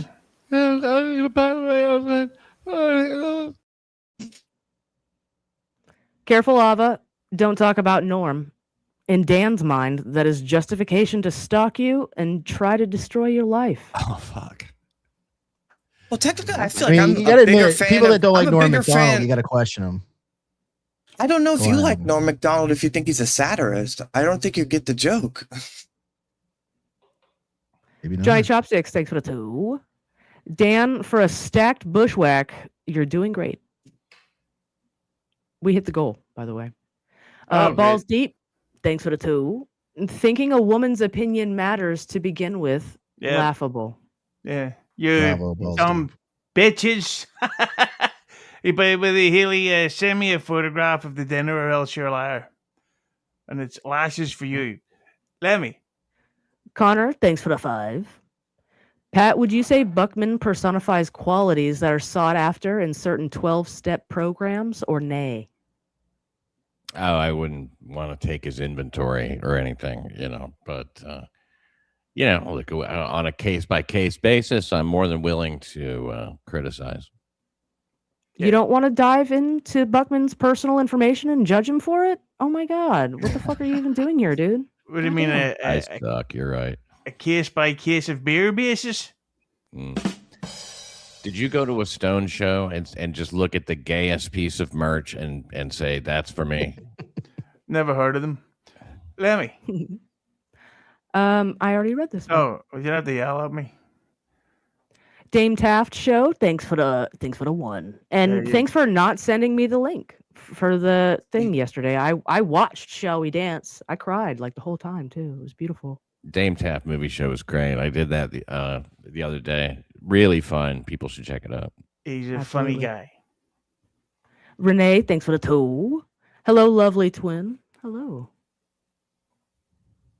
My lost interest. Thanks for the 2. Remember when Buckman was just a fan of DeVito?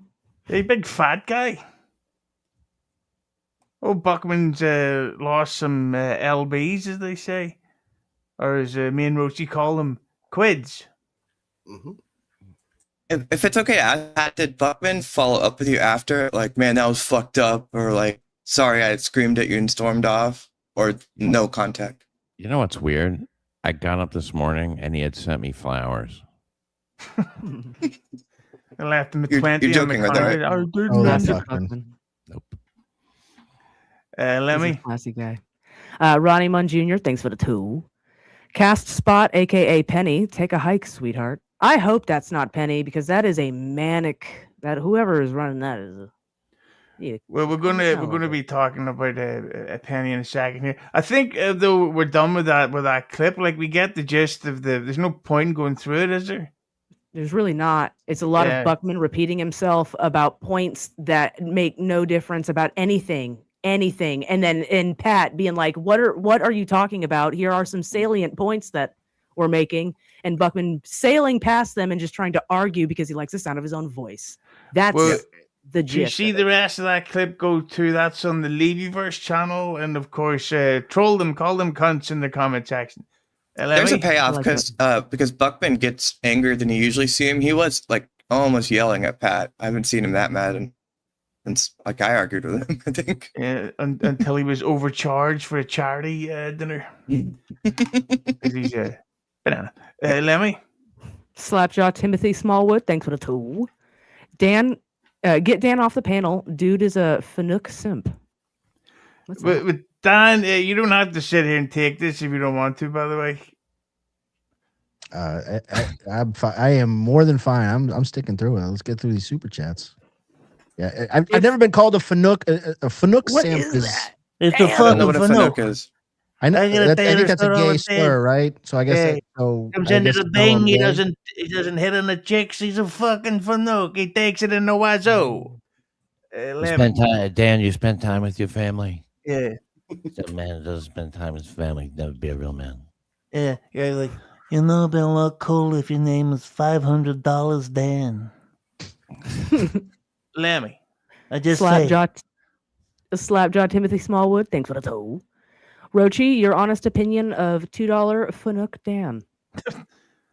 Is that the new nickname for $2 Dan now? Fanuc Dan?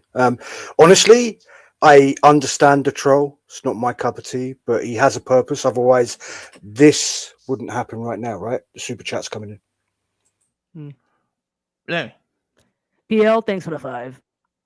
I'm as progressive as they come, an advocate for women to my bones.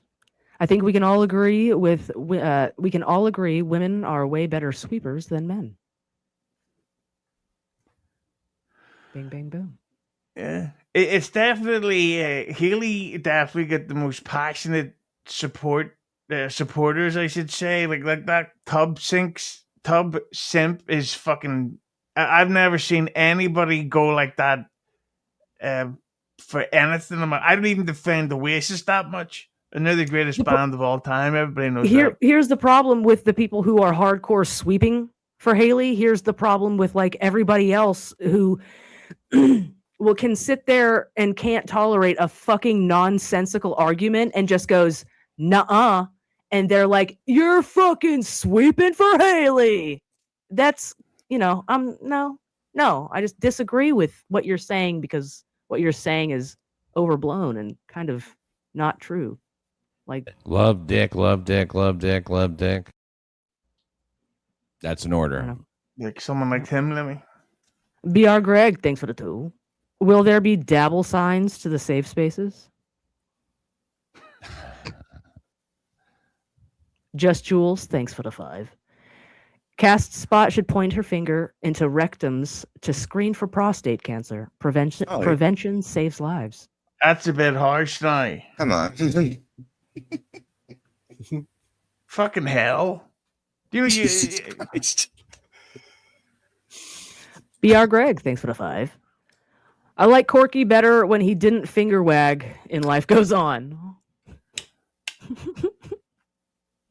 You get that one, Roachy? Slightly, yeah. Oh.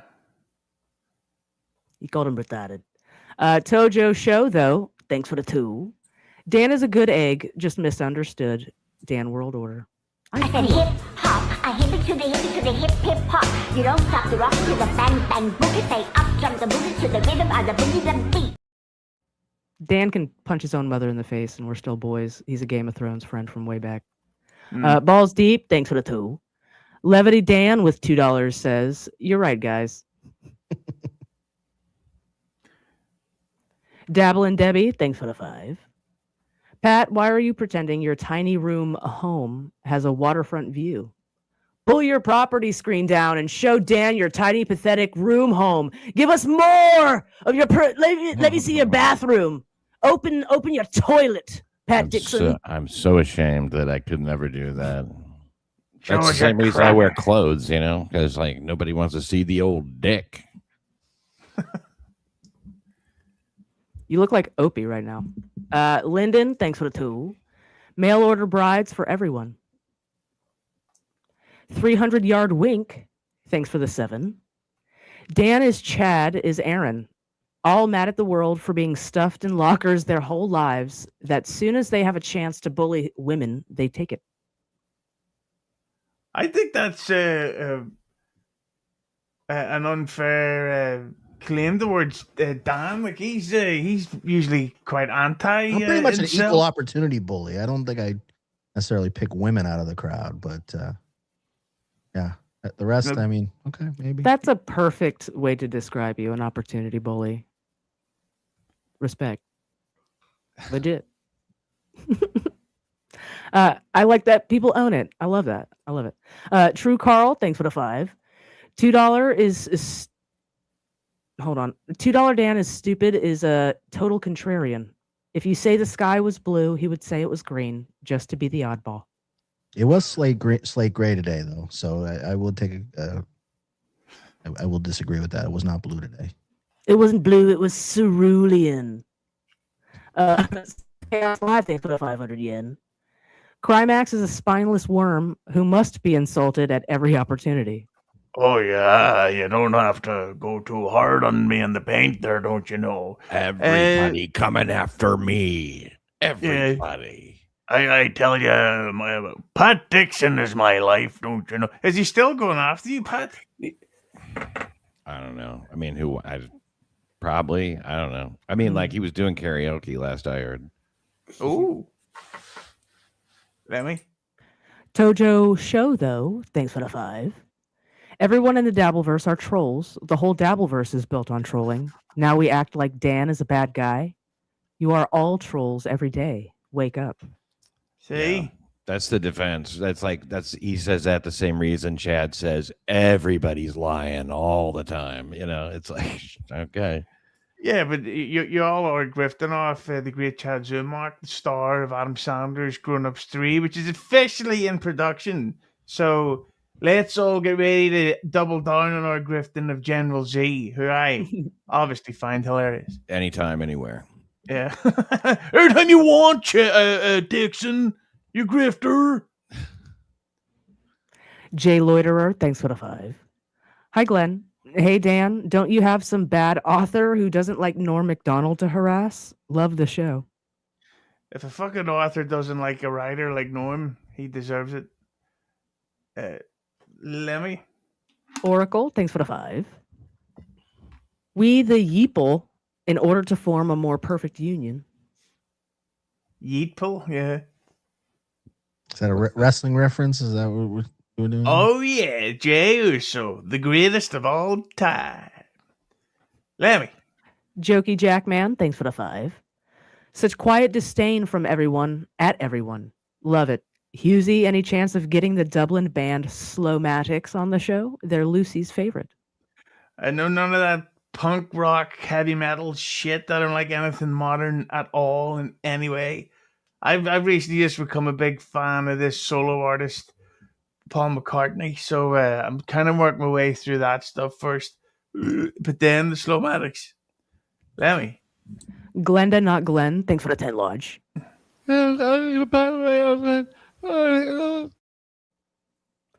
Roachy reminds me of Bubba Dunk Funkin'. Bollocks. That was fun to say. I don't know who that was, but that was Who's fun to Bubba say. Dunk Funkin'? Fuckness.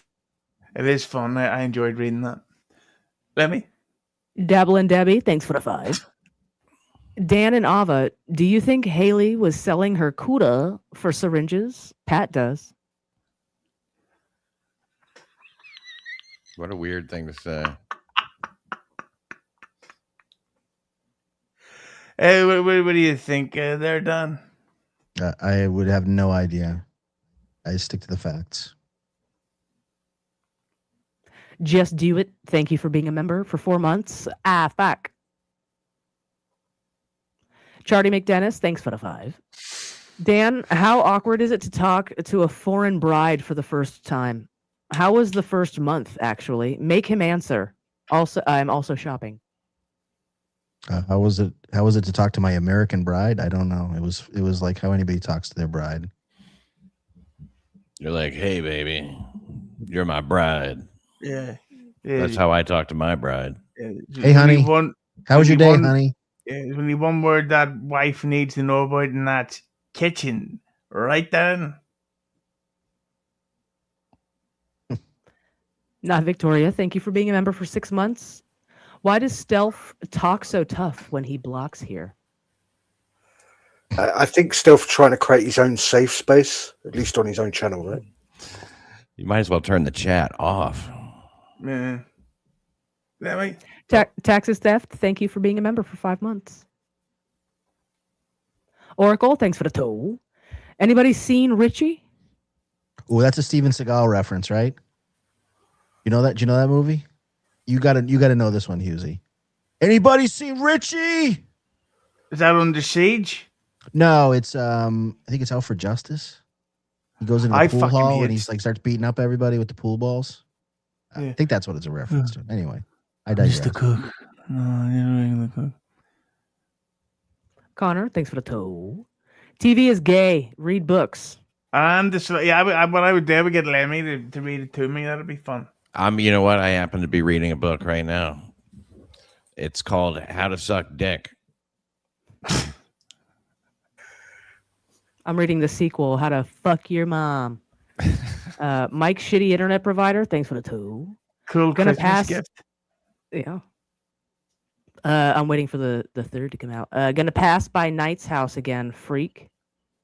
Oh, she left. Oh. She'll be back. Tojo Show, though, thanks for the tool.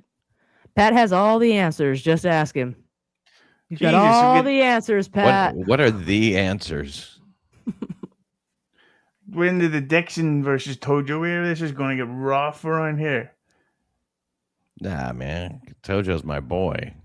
No, I think Tojo was doing his Shmuel Buckman impression on Levyverse because that's what he said. You got all the answers, Pat, which is something that people, people who are losing the argument say. Oh, you just have all the answers. Yeah, because I made a. Yeah, I guess. You know I have all the answers. The Gribbler, thanks for the 5. Oh, fuck you, Dan. Oh, goddamn. Hello? No, I'm sorry. Go ahead. The Gribbler, thanks for the 5. Fuck you, Dan. You said Haley turned tricks with zero evidence. You make shit up. Perhaps your eyes need work. Never said that. I don't know where that comes. I don't know where that's coming from. I never said that. I actually watched Dan's stream on Saturday with Penny. I didn't hear him say that. And if he had have said that, it'd have been clipped and fucking commented on. So I think we're. Although if that came in a red boy, I would totally say Dan was in the wrong. So they if anybody accuses Dan of something, that with the red boy. If somebody wants to send $50 right now and say, Dan, please say this right now and say that, I would do it, but you got to send money. Say that. I've never said that otherwise. Not Panhandler, thanks for the 5. I was on Haley's side until she agreed with that glory hole named Ashley. I believe that person said that they meant to say the word streamed. But yeah. Yeah, where were you yesterday, Roachy? Laughing my bollocks off after Ashley kicked me from StreamYard. It was great. Oh, you're feuding? Yeah, I don't know. Oh, hey, can I make a request? Can we put that super chat up that was for Ava that she missed? This one. Mike, shitty internet provider, thanks for the 2. I'm gonna pass by Knight's house again, freak. Only if it's on the way to fuck your mom. Nice.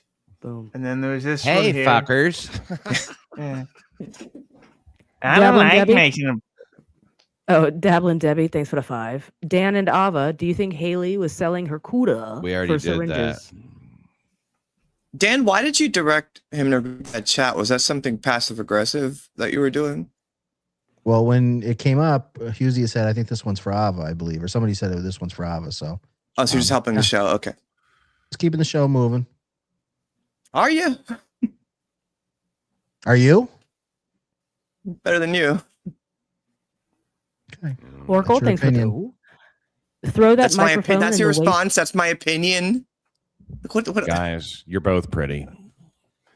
But we're an hour and 42 minutes into this. Yeah, we're running out of gas. We're all there. If you want me to kick it back into overdrive, give me something to work with. I'll be happy to do that. Be happy to slug a little more Red Bull and come back at you if that's what you're looking for. You want some smoke? Give me I'm not the host of the show. I'm not the host of the show. Lemmi. Or for the 2. Throw that microphone in the waste basket, Mercy. Who, me? She's frozen again. Right, go ahead, Lemmi. Jay Loiterer, thanks for the 5. Hey, Dan, unless I misheard, I believe your origin was as one of O and A's pests. When was the last time you communicated with O or A, if you ever did?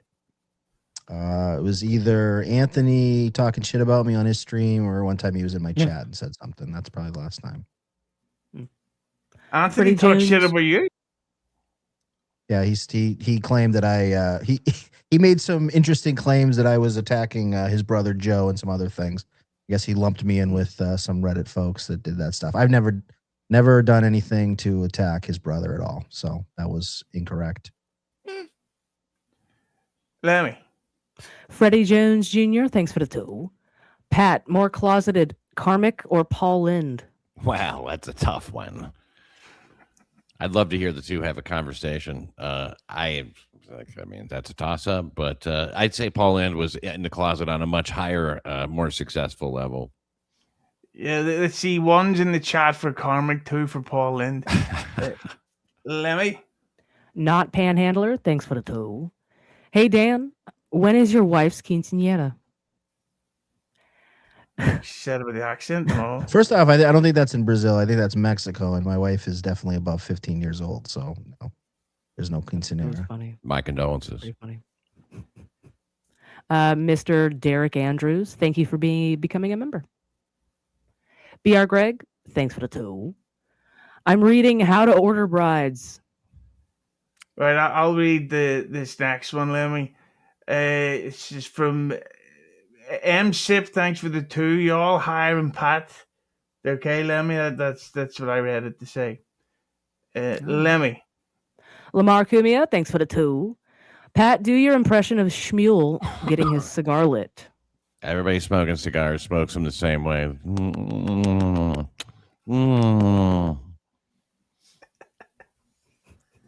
Glenda, not Glenn, thanks for the 5. How much to troll Buckman tonight? Get his chat to tell him he's wrong and watch his head pop. The way to troll someone is to ignore them. That's the great thing about YouTube. When they designed it, they figured out a way to where fans and trolls can help. So the way to win by trolling is by ignoring. Tojo Show, though, thanks for the 5. I'm still Team Haley over Dan. That's right, Dan, you piece of shit. Lol. But when y'all act like we are all not trolls in the Dabbleverse a few minutes ago, that was crazy. Who did that? Roachy. Where'd he go, Roachy? Yeah. Tojo's pissed off at us, Roachy. Thanks, Gov. Fuck him, fake wigger. No, he's definitely a real one. Lemmi. Gringatos, thanks for the 2. Dan, show proof of your DMs with Haley. I would never do that. If she wants to share any DMs I've ever sent her, she's more than welcome to. Worst Viking ever, thanks for the 2. Ava, is it true the meds make your horg purple? I haven't heard that one. Right, so here's that was a harsh comment. So when I ask about one of the things I was talking the other day was Penny was on the show, and it was pretty rough in that she literally at one point cried. It was on the members only thing because I think it was the MSIP guy. What's his name, Lemmi? Mike's shitty internet provider. Yeah. And I can't specifically remember what he said because beer. But before you can get into that, look, I know you guys are trying to run a business here and things like that, but when I went through my transition, there were really tough moments and I was bullied and beat up by people, and I guess you don't have to have read that chat that you just read about me and purple hogs and things like that, because you don't know what it's like for me. And I know that we all, it's the most joking is fine, but you got to draw the line somewhere, and I don't understand why you can't do that for me. But that's actually a perfect point. Though. That's the Penny defense, right? That's the Penny. You can't talk about cancer. Yeah, well no, done. I'd like done. I knew what you were going. I knew where you were going. I want to disclose that my hog is purple. Yeah, mine's more bluish, but we'll talk about that soon. But Ava makes a great point there. Is that so when Penny was on and all that stuff was coming, she was visibly upset, and then there was that thing back in March or February when Kiki was on and the trolls were just fucking insane. So I would guess now, and I get what Ava's saying, and she made a fair point there. But I've noticed, Lemmi, that it's specifically us more than anybody gets the shit for trolls comments. Like I've seen way harsh. Like I'm not saying that this means it okay, but I've seen way harsher elsewhere. But let me just start with you on that one. What do you think about the backlash, and even in regards to Ava's comments about how reading some of this shit can specifically hurt their feelings personally? Maybe the Dabbleverse is not the place for those people then. Maybe they should go.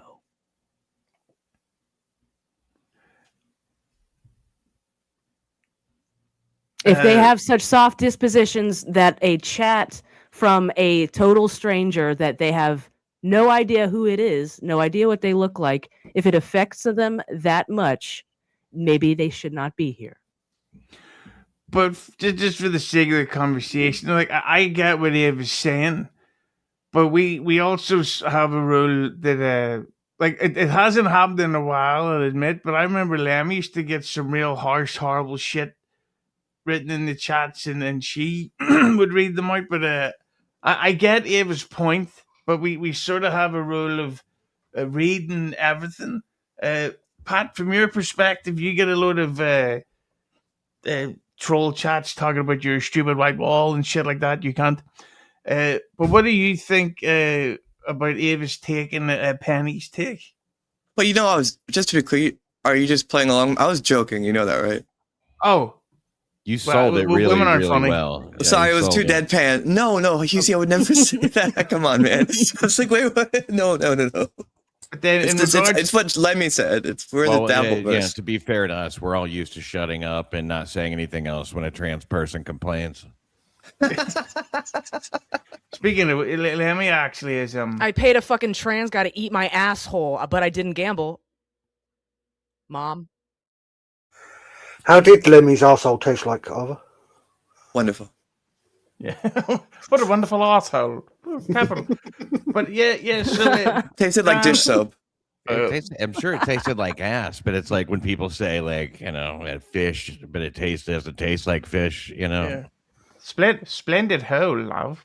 But Dan, you of course, you had a great conversation with Penny on Saturday, and you were talking about this specific issue. But what's your take on it as a show host? Do you think that anything's fair game, or do you think that people need to be more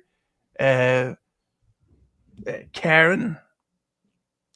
Well, a couple things.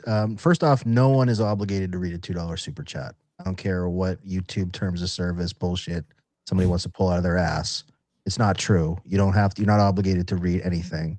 And if something is aggressively harassing, and now I'm sure Pat's going, what's the line? What's the line? What I'm saying is, if something is to the point of talking about something personal, about something that is uncomfortable, or your guest doesn't want to hear it, I think, not that it's your obligation not to read it, but I think that it raises a question of whether you want to do that. And I know Ava is making a point and kind of joking about it a little bit, but I do think there are lines. Now, if Lemmy came on my show, for instance, and someone started saying some awful things about Lemmy that I know would make her unhappy, or be just, that would be just not couth for somebody to say, I would probably not read it, and I would probably avoid it. Here's the difference between you and I. I would force you to put them on the screen so I can read them out loud. Same here. Okay. That's cool. Then I have no problem with that. That, now, I would say, is not everyone would feel that way. There'd be some people that would have an issue with that.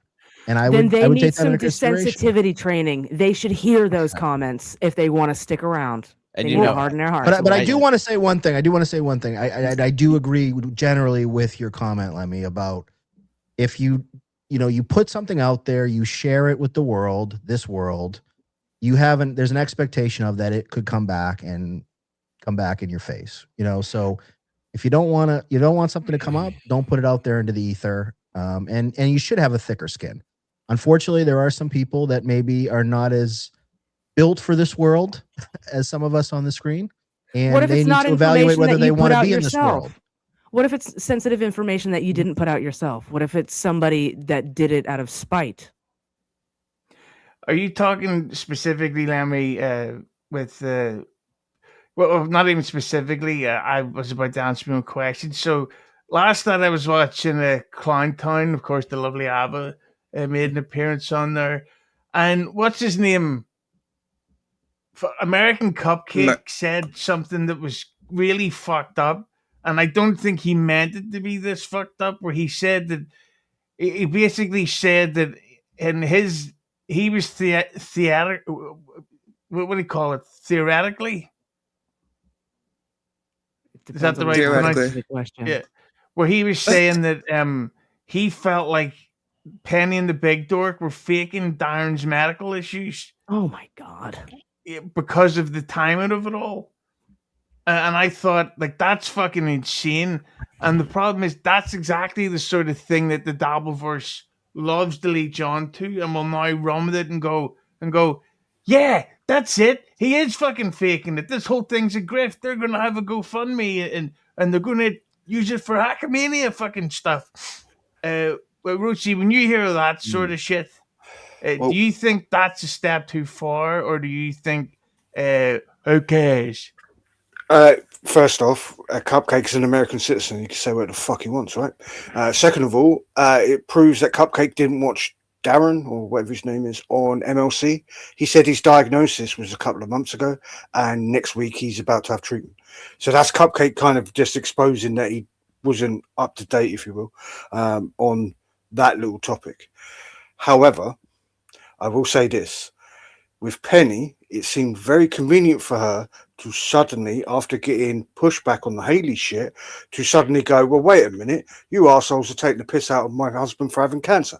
It's like, well, you can't have it both ways, because you're saying Haley can have both barrels, as she said, because Haley was giving her shit beforehand. And it's like, well, you can't have your cake and eat it. A bit like what Dan's saying with Haley, with the shit that she covers people. Haley can't now say, well, I'm justified in what I'm doing. You got to have your moment in the spotlight too, you know?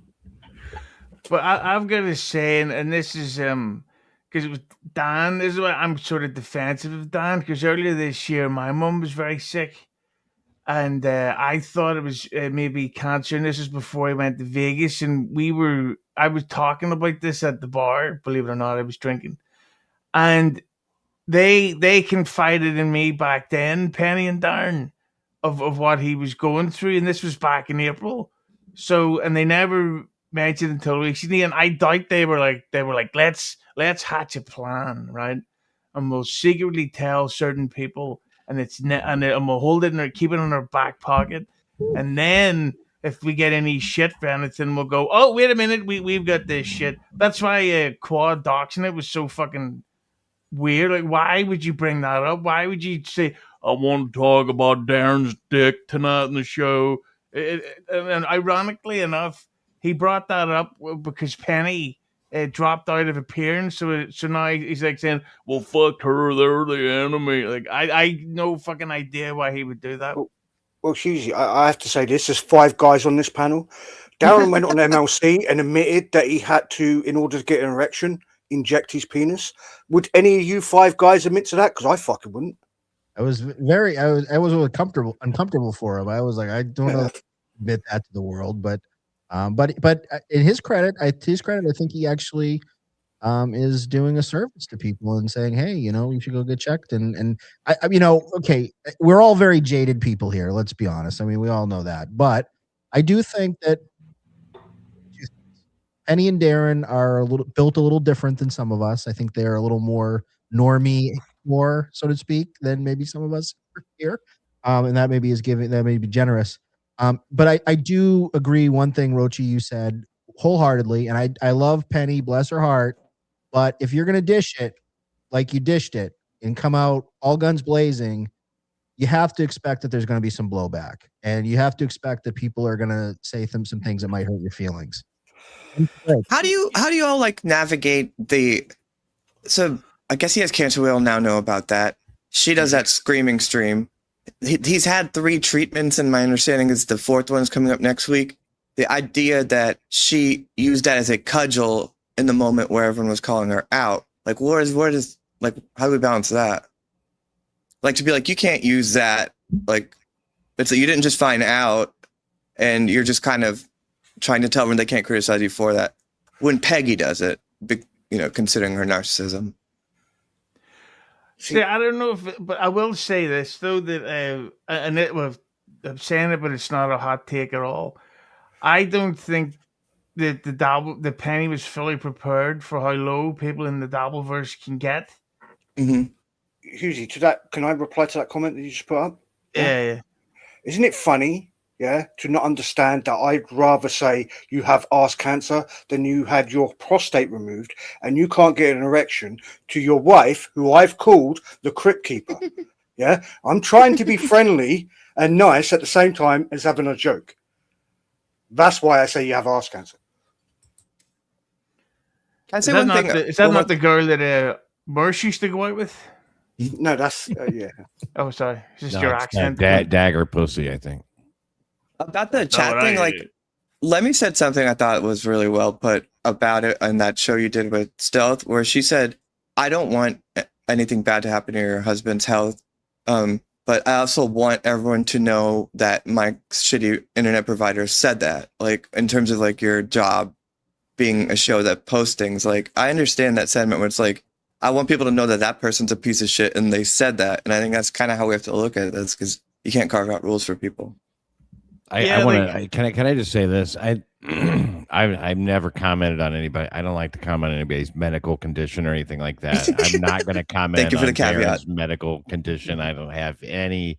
To me, like this is all shit we shouldn't know. But I know you guys are having a different conversation, but I just wanted to point that out. I just want to make fun of Peggy for the yelling stream. That's all I want to do. Yeah, it was funny. And that to was be honest, fun. like I'm not saying it's okay to dox Darren's info, but what the fuck was Penny thinking when she met Quad in Vegas and goes, "Hey, I've got a very private thing that I want to tell you about. So don't tell anyone, Quad father. You seem like somebody that I can trust with this private info and never use it against me, despite 4 or 5 years of evidence of you doing this shit all the time on your show. Hit the like button." So that sort of stuff. And again, I'm not saying to Penny, "Oh, you had this coming," but what I would say is, you've got to stop treating the Doppelverse like it's your real life friends. Lemmi knows stuff about me that I haven't told anybody, so I know if it comes out exactly which content it came from. I also sent her dozens of dick pics, and I'm talking, Pat, some of them are fucking disgusting. I The know. HD cameras these days are brutal. I But yeah, do that as a loyalty test, to see if I can trust a girl. yeah.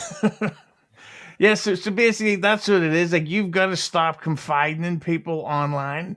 We're buddies, but we're not friends. And to go back to the Buckman thing of the clout, not that I don't think Quad was like, "I'll get some clout if I dox this on Darren," but I just think the fact that it was Quad of all people who was the first one to say this, it's like, I'm not saying she deserved it or Darren deserved it, but this is a perfect example of why I don't trust people. What say you, Dan? Well, I but really quick, I just want to say that, like, you got to understand with Quad, people doxed his medical condition too. I mean, like, with the eye thing. No, the crippleness. What? He's crippled? Fuck, I didn't mean to do that. I thought you guys had heard. Jesus, I just thought he was lazy as fuck. He's Dan, also got ass cancer. Yeah. Dan, what say you about this sort of stuff? Well, I do. There was one thing that you said that is something that I've long thought is people need to get away from thinking that everybody here is their friend. And I'm not even just talking about people that like we're acrimonious and we're fighting. So obviously we're not friends. And even you and me, Husey, we DM and we're acquaintances, we're chums, we're buds or whatever. We're not really friends. Like we're not friend like you would consider a real friend. Just because you met somebody at Hackamania, just because you go to, you have the interest of hating Stuttering John in common, just because you're on Discord channels all together. Most of these people are not your friends. And when I say friends, I guess people have different definitions, but I think a lot of people need to start, because I hear Bachman say this, Haley's my friend. Is she really though? Is she really your friend just because you've talked to her on the phone a couple of times and you have like a little internet friendship? And I use friendship lightly or loosely in that term. These people aren't your friends. And I think that the sooner people realize that and treat that accordingly, the better off we'll all be, because this is not the place to make friends. What say you, Roachy? Well, just say, Husey, Pat, all three of us shared the same glory hole in Vegas, and you're telling me you guys ain't my friend? Like, come on.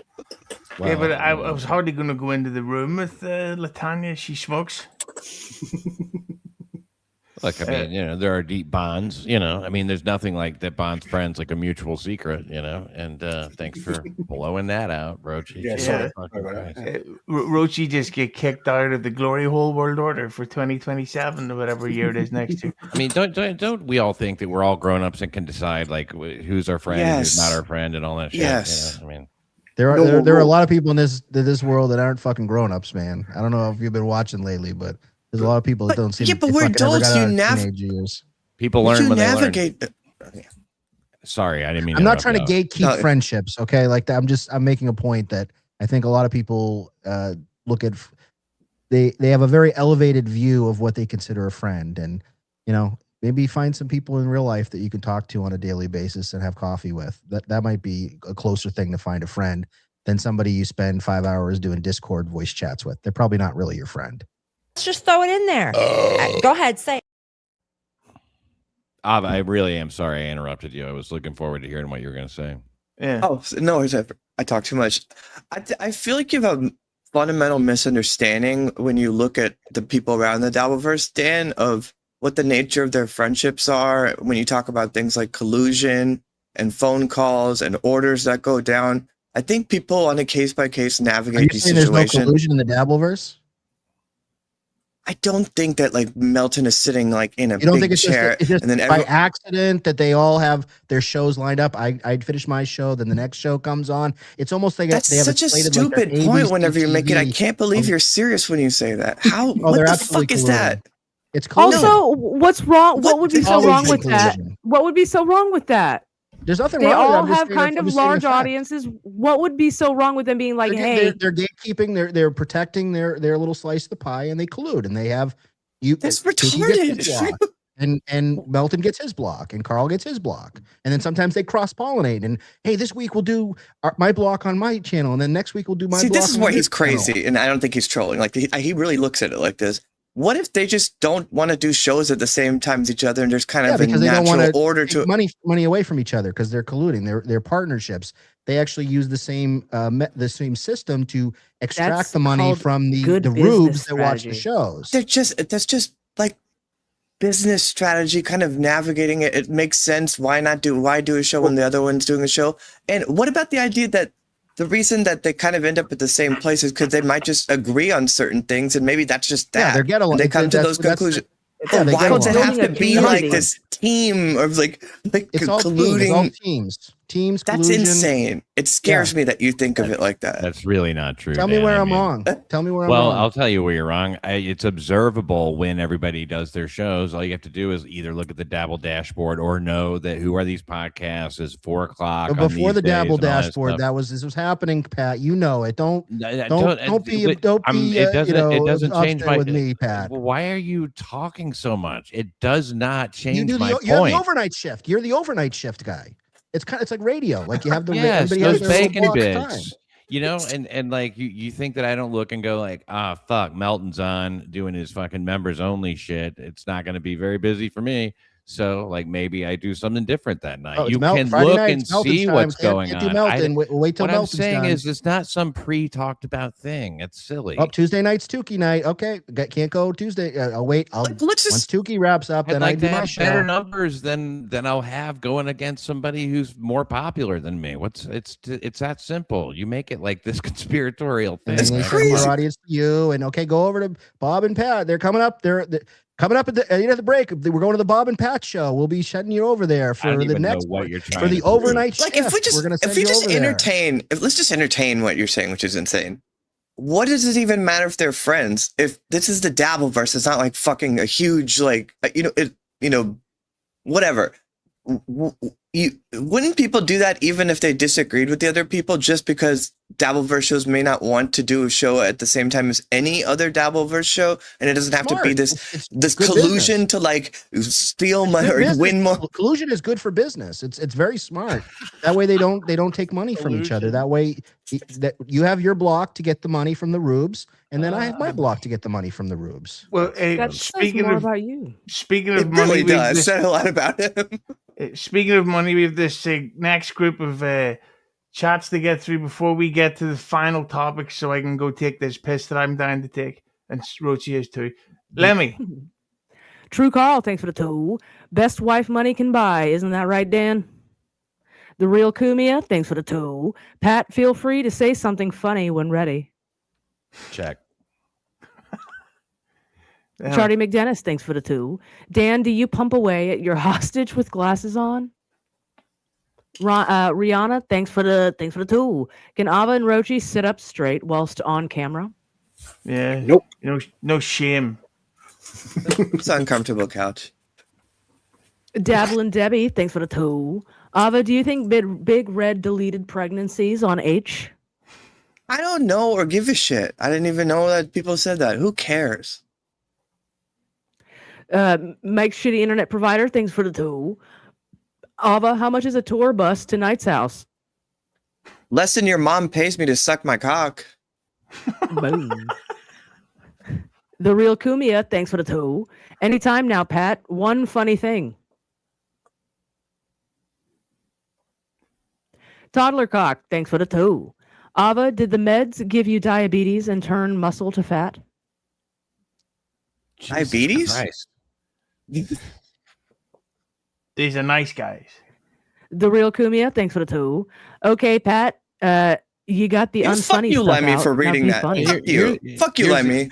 Here's the other thing. I'm not being paid to be here. I'm just having a good time. We're sitting here talking about fucking prostate cancer and shit like that. Why don't you pull a punchline out of your fucking ass? Yeah, we've got heroin talk. We've got a children abuse talk. Cancer. How is this not funny? Yeah, dance, monkey, dance. Yeah. We and I think said a ton of funny shit earlier, man. I stand by my comedic record on this show. I think it's pretty solid. Yeah, we could requiem for a like button. What do you think about that?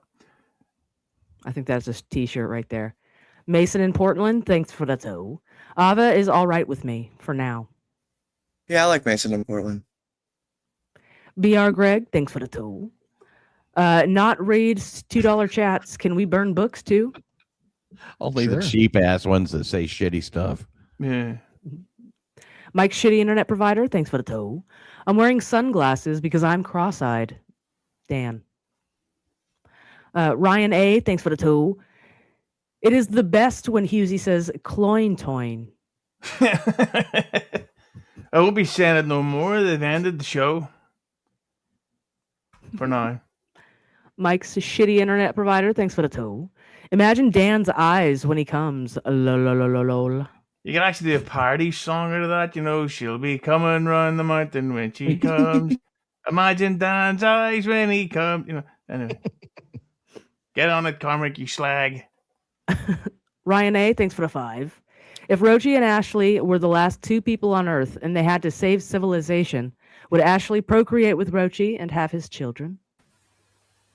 Unfortunately, she's not here to answer, and I can't answer for her, can I? There you go. Well, we lost. It would basically be your decision. Dan do that thing where he just Yeah. Well, Pat, it's an interesting point you make. If civilization counted on me and Ashley, we're all fucked. We've lost Dan, but what we've done is we've come to the final topic, and I was going to do a watch-along clip, but we don't need to.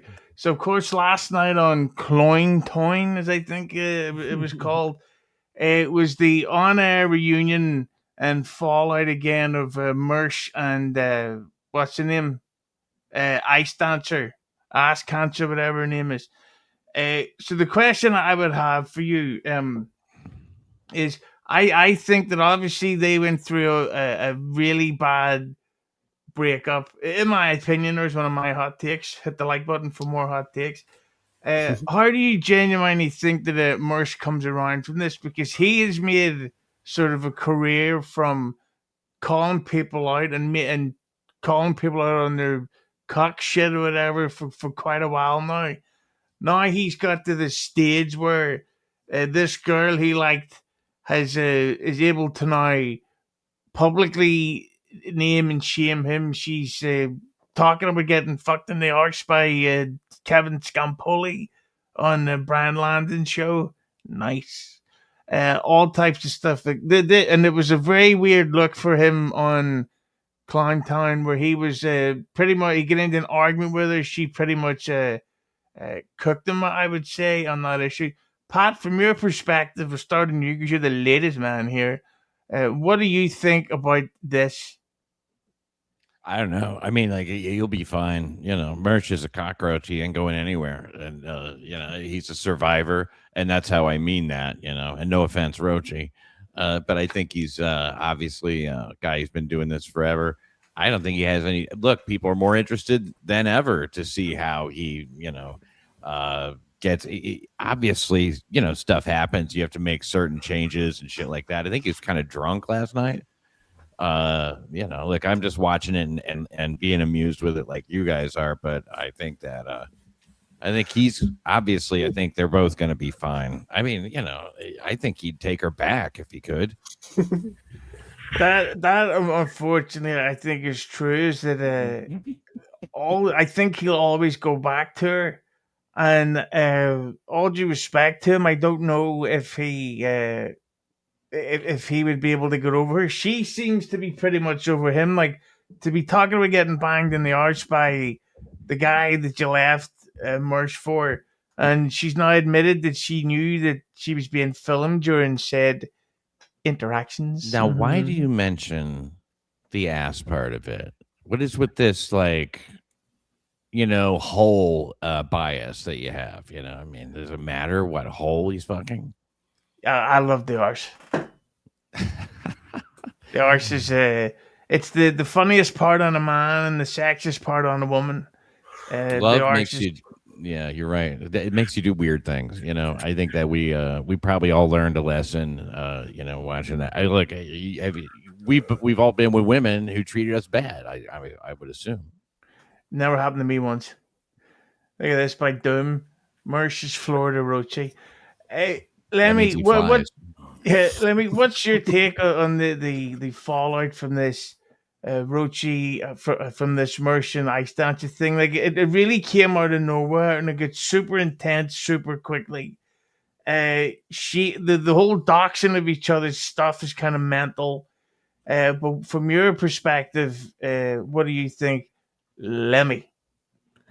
It really wasn't surprising, and it didn't come out of left field for a lot of people who are more familiar with the community that they both kind of run in. So it was kind of par for the course, really. This was the natural progression of things, and people saw it coming a mile away as soon as it began, I think. But yeah, it's very interesting, and Pat kind of took the words right out of my mouth. I almost called him Roachy. Mersh is not going anywhere. There are several hours long documentaries about this guy, about all of his embarrassing exploits on the internet. He's gonna keep on doing exactly what he's doing. Well, what about you, Ava? You were on Clowntown to witness the argument, and then you were on Brian Landon for the where Ice Dancer really opened up. And on top of that, what's the guy called? I forgot his Pod Awful. Mm-hmm. Then came on Brian Landon's to get even more details. So now she's given straight up information to one of Mersh's biggest enemies for a long time. And this is possibly the first of many details she's about to leak. Like, she's talking about dick size, all types of stuff, stamina. She really made the cruise seem like it was fucking a pile of shit. The Mersh wouldn't leave the room, and she was walking around by herself. That's what she claims anyway. But Ava, from your perspective, do you think that this is mega Mersh pylon time, or do you think it's just a young girl speaking her side? I don't know if it's either of those. I mean, I just know that it's embarrassing for him, and I wonder if he should still do this show. Because some people change careers, later in life, and it's like his brand proposition is kind of, if we're looking at it like that, he's like, Carmick, let me give you some advice about something. Like, he wants to be this guy that understands the world and just, he sees right through things. He'll get in the mud here and there. I've never in any community I've ever been in watched someone get embarrassed that to that degree. It is just shocking how much she has shamed and humiliated him. His friends are banging her. He tries to, he gets back together with her, and then he tries to establish any control and strength, and tries to say, I'm going to out these things about her. And then she releases that letter, which is so embarrassing. That letter is really, really, really, really embarrassing. He's talking about resenting Buckman because she's watching Buckman. And then there's audio. It's I don't know if you could do the show anymore. Why not just do something else? It's just, it's too embarrassing, all of it, right? I don't know. I think he's obviously got to keep doing the show. You can't let this knock you out of because you can't let it knock you out of circulation. I mean, yes, you can. It's embarrassing. A career change. I mean, that seems a little extreme. And I will say this, in the advice that he gave Carmick and stuff like that, it really wasn't wrong. It wasn't bad advice. So, I mean, I think that guys are such marks that they can see something happening to somebody else and still fuck up, in their own cases because there's a forest tree situation. It's men are marks, No, you're right.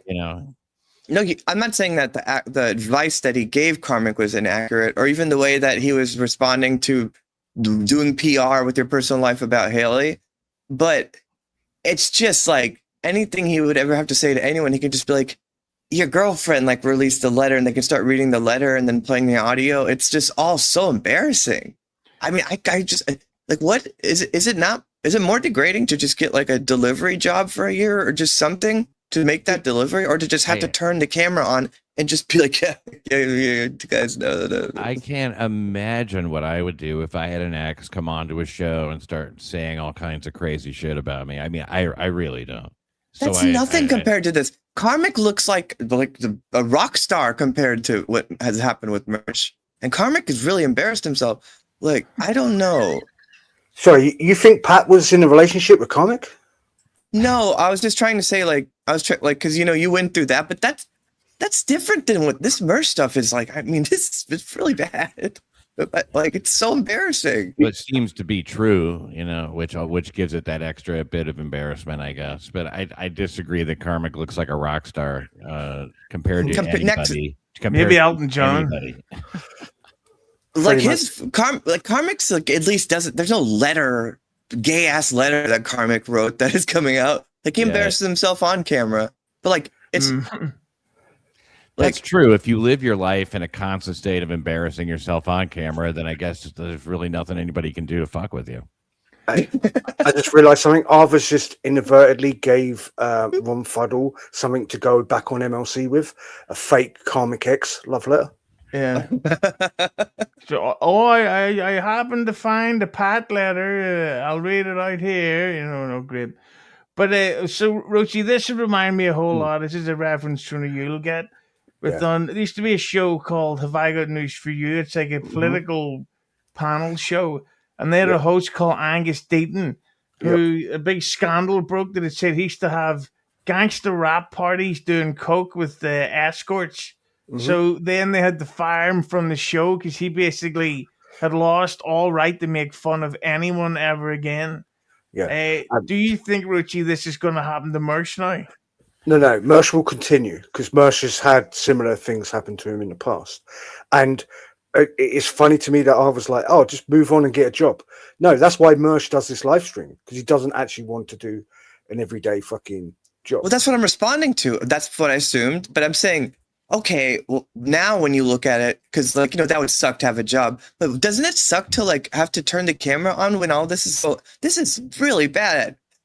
It also sucked. It also sucked for Mersh when people exposed him for being a fake cat mum. It also sucked with the free porcelain documentaries on Mersh.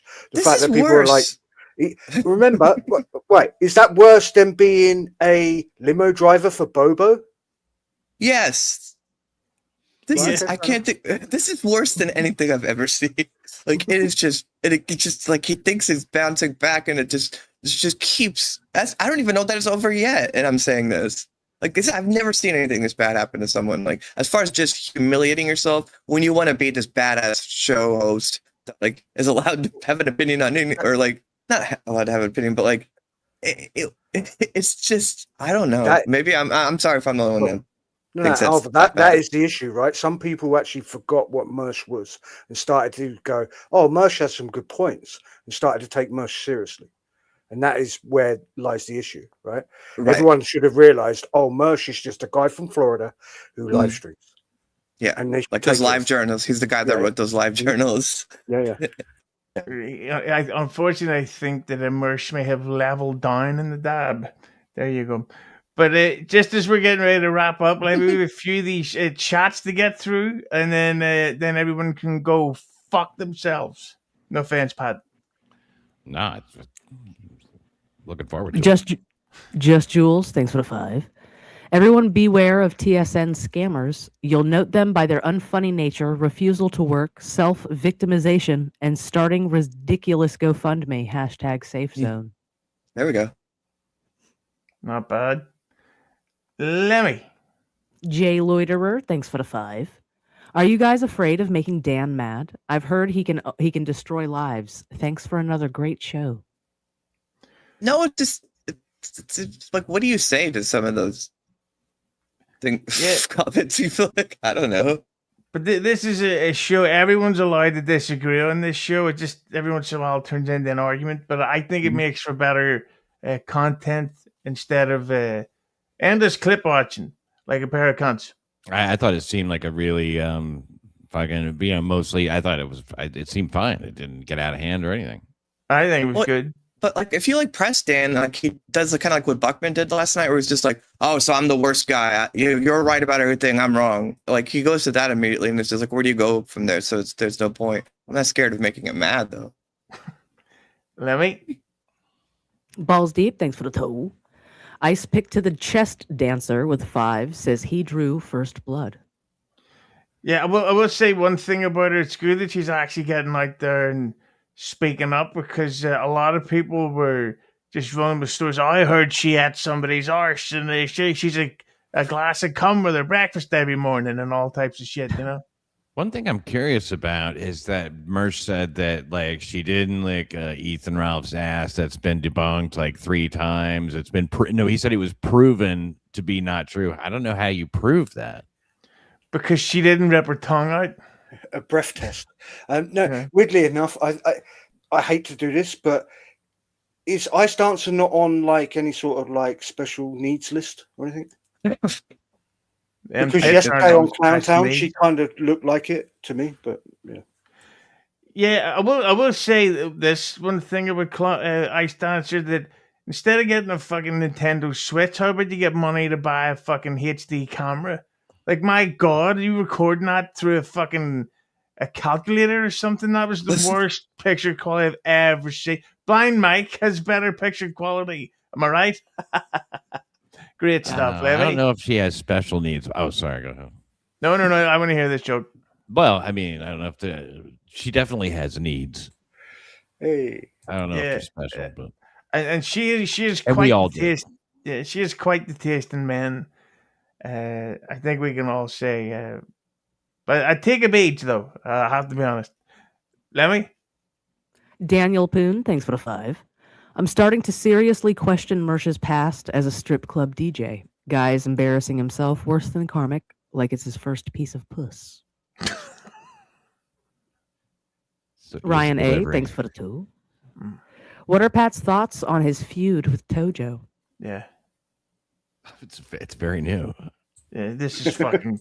I don't feel safe. I'm not going to double fucking Hackmania 4. I'm only going to be on Stealth Show from now on out. I must have a safe space. Yeah. Charlie McDennis, thanks for the 2. Can we get a Lemmi Mersh Florida arc? PS5 in it for you. What do you think, Lemmi? I'm all right, man. I'm PC gamer. Good. I don't play video games really. So. That's because you don't have a PS5. Well, it's fair enough. That's a good point. 8 Mercer's arse, and we can play some GTA 6 at Christmas. Tojo Show, though, thanks for the 2. Ava the Mersh Ice story is last week. We over it. It was 12 hours ago. Good point, Tojo.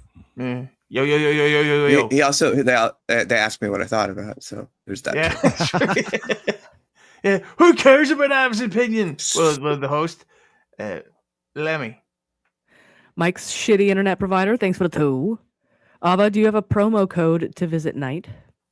No, but your mom gave me an extra key to your house when I go over there and fuck her in the mouth. Nice.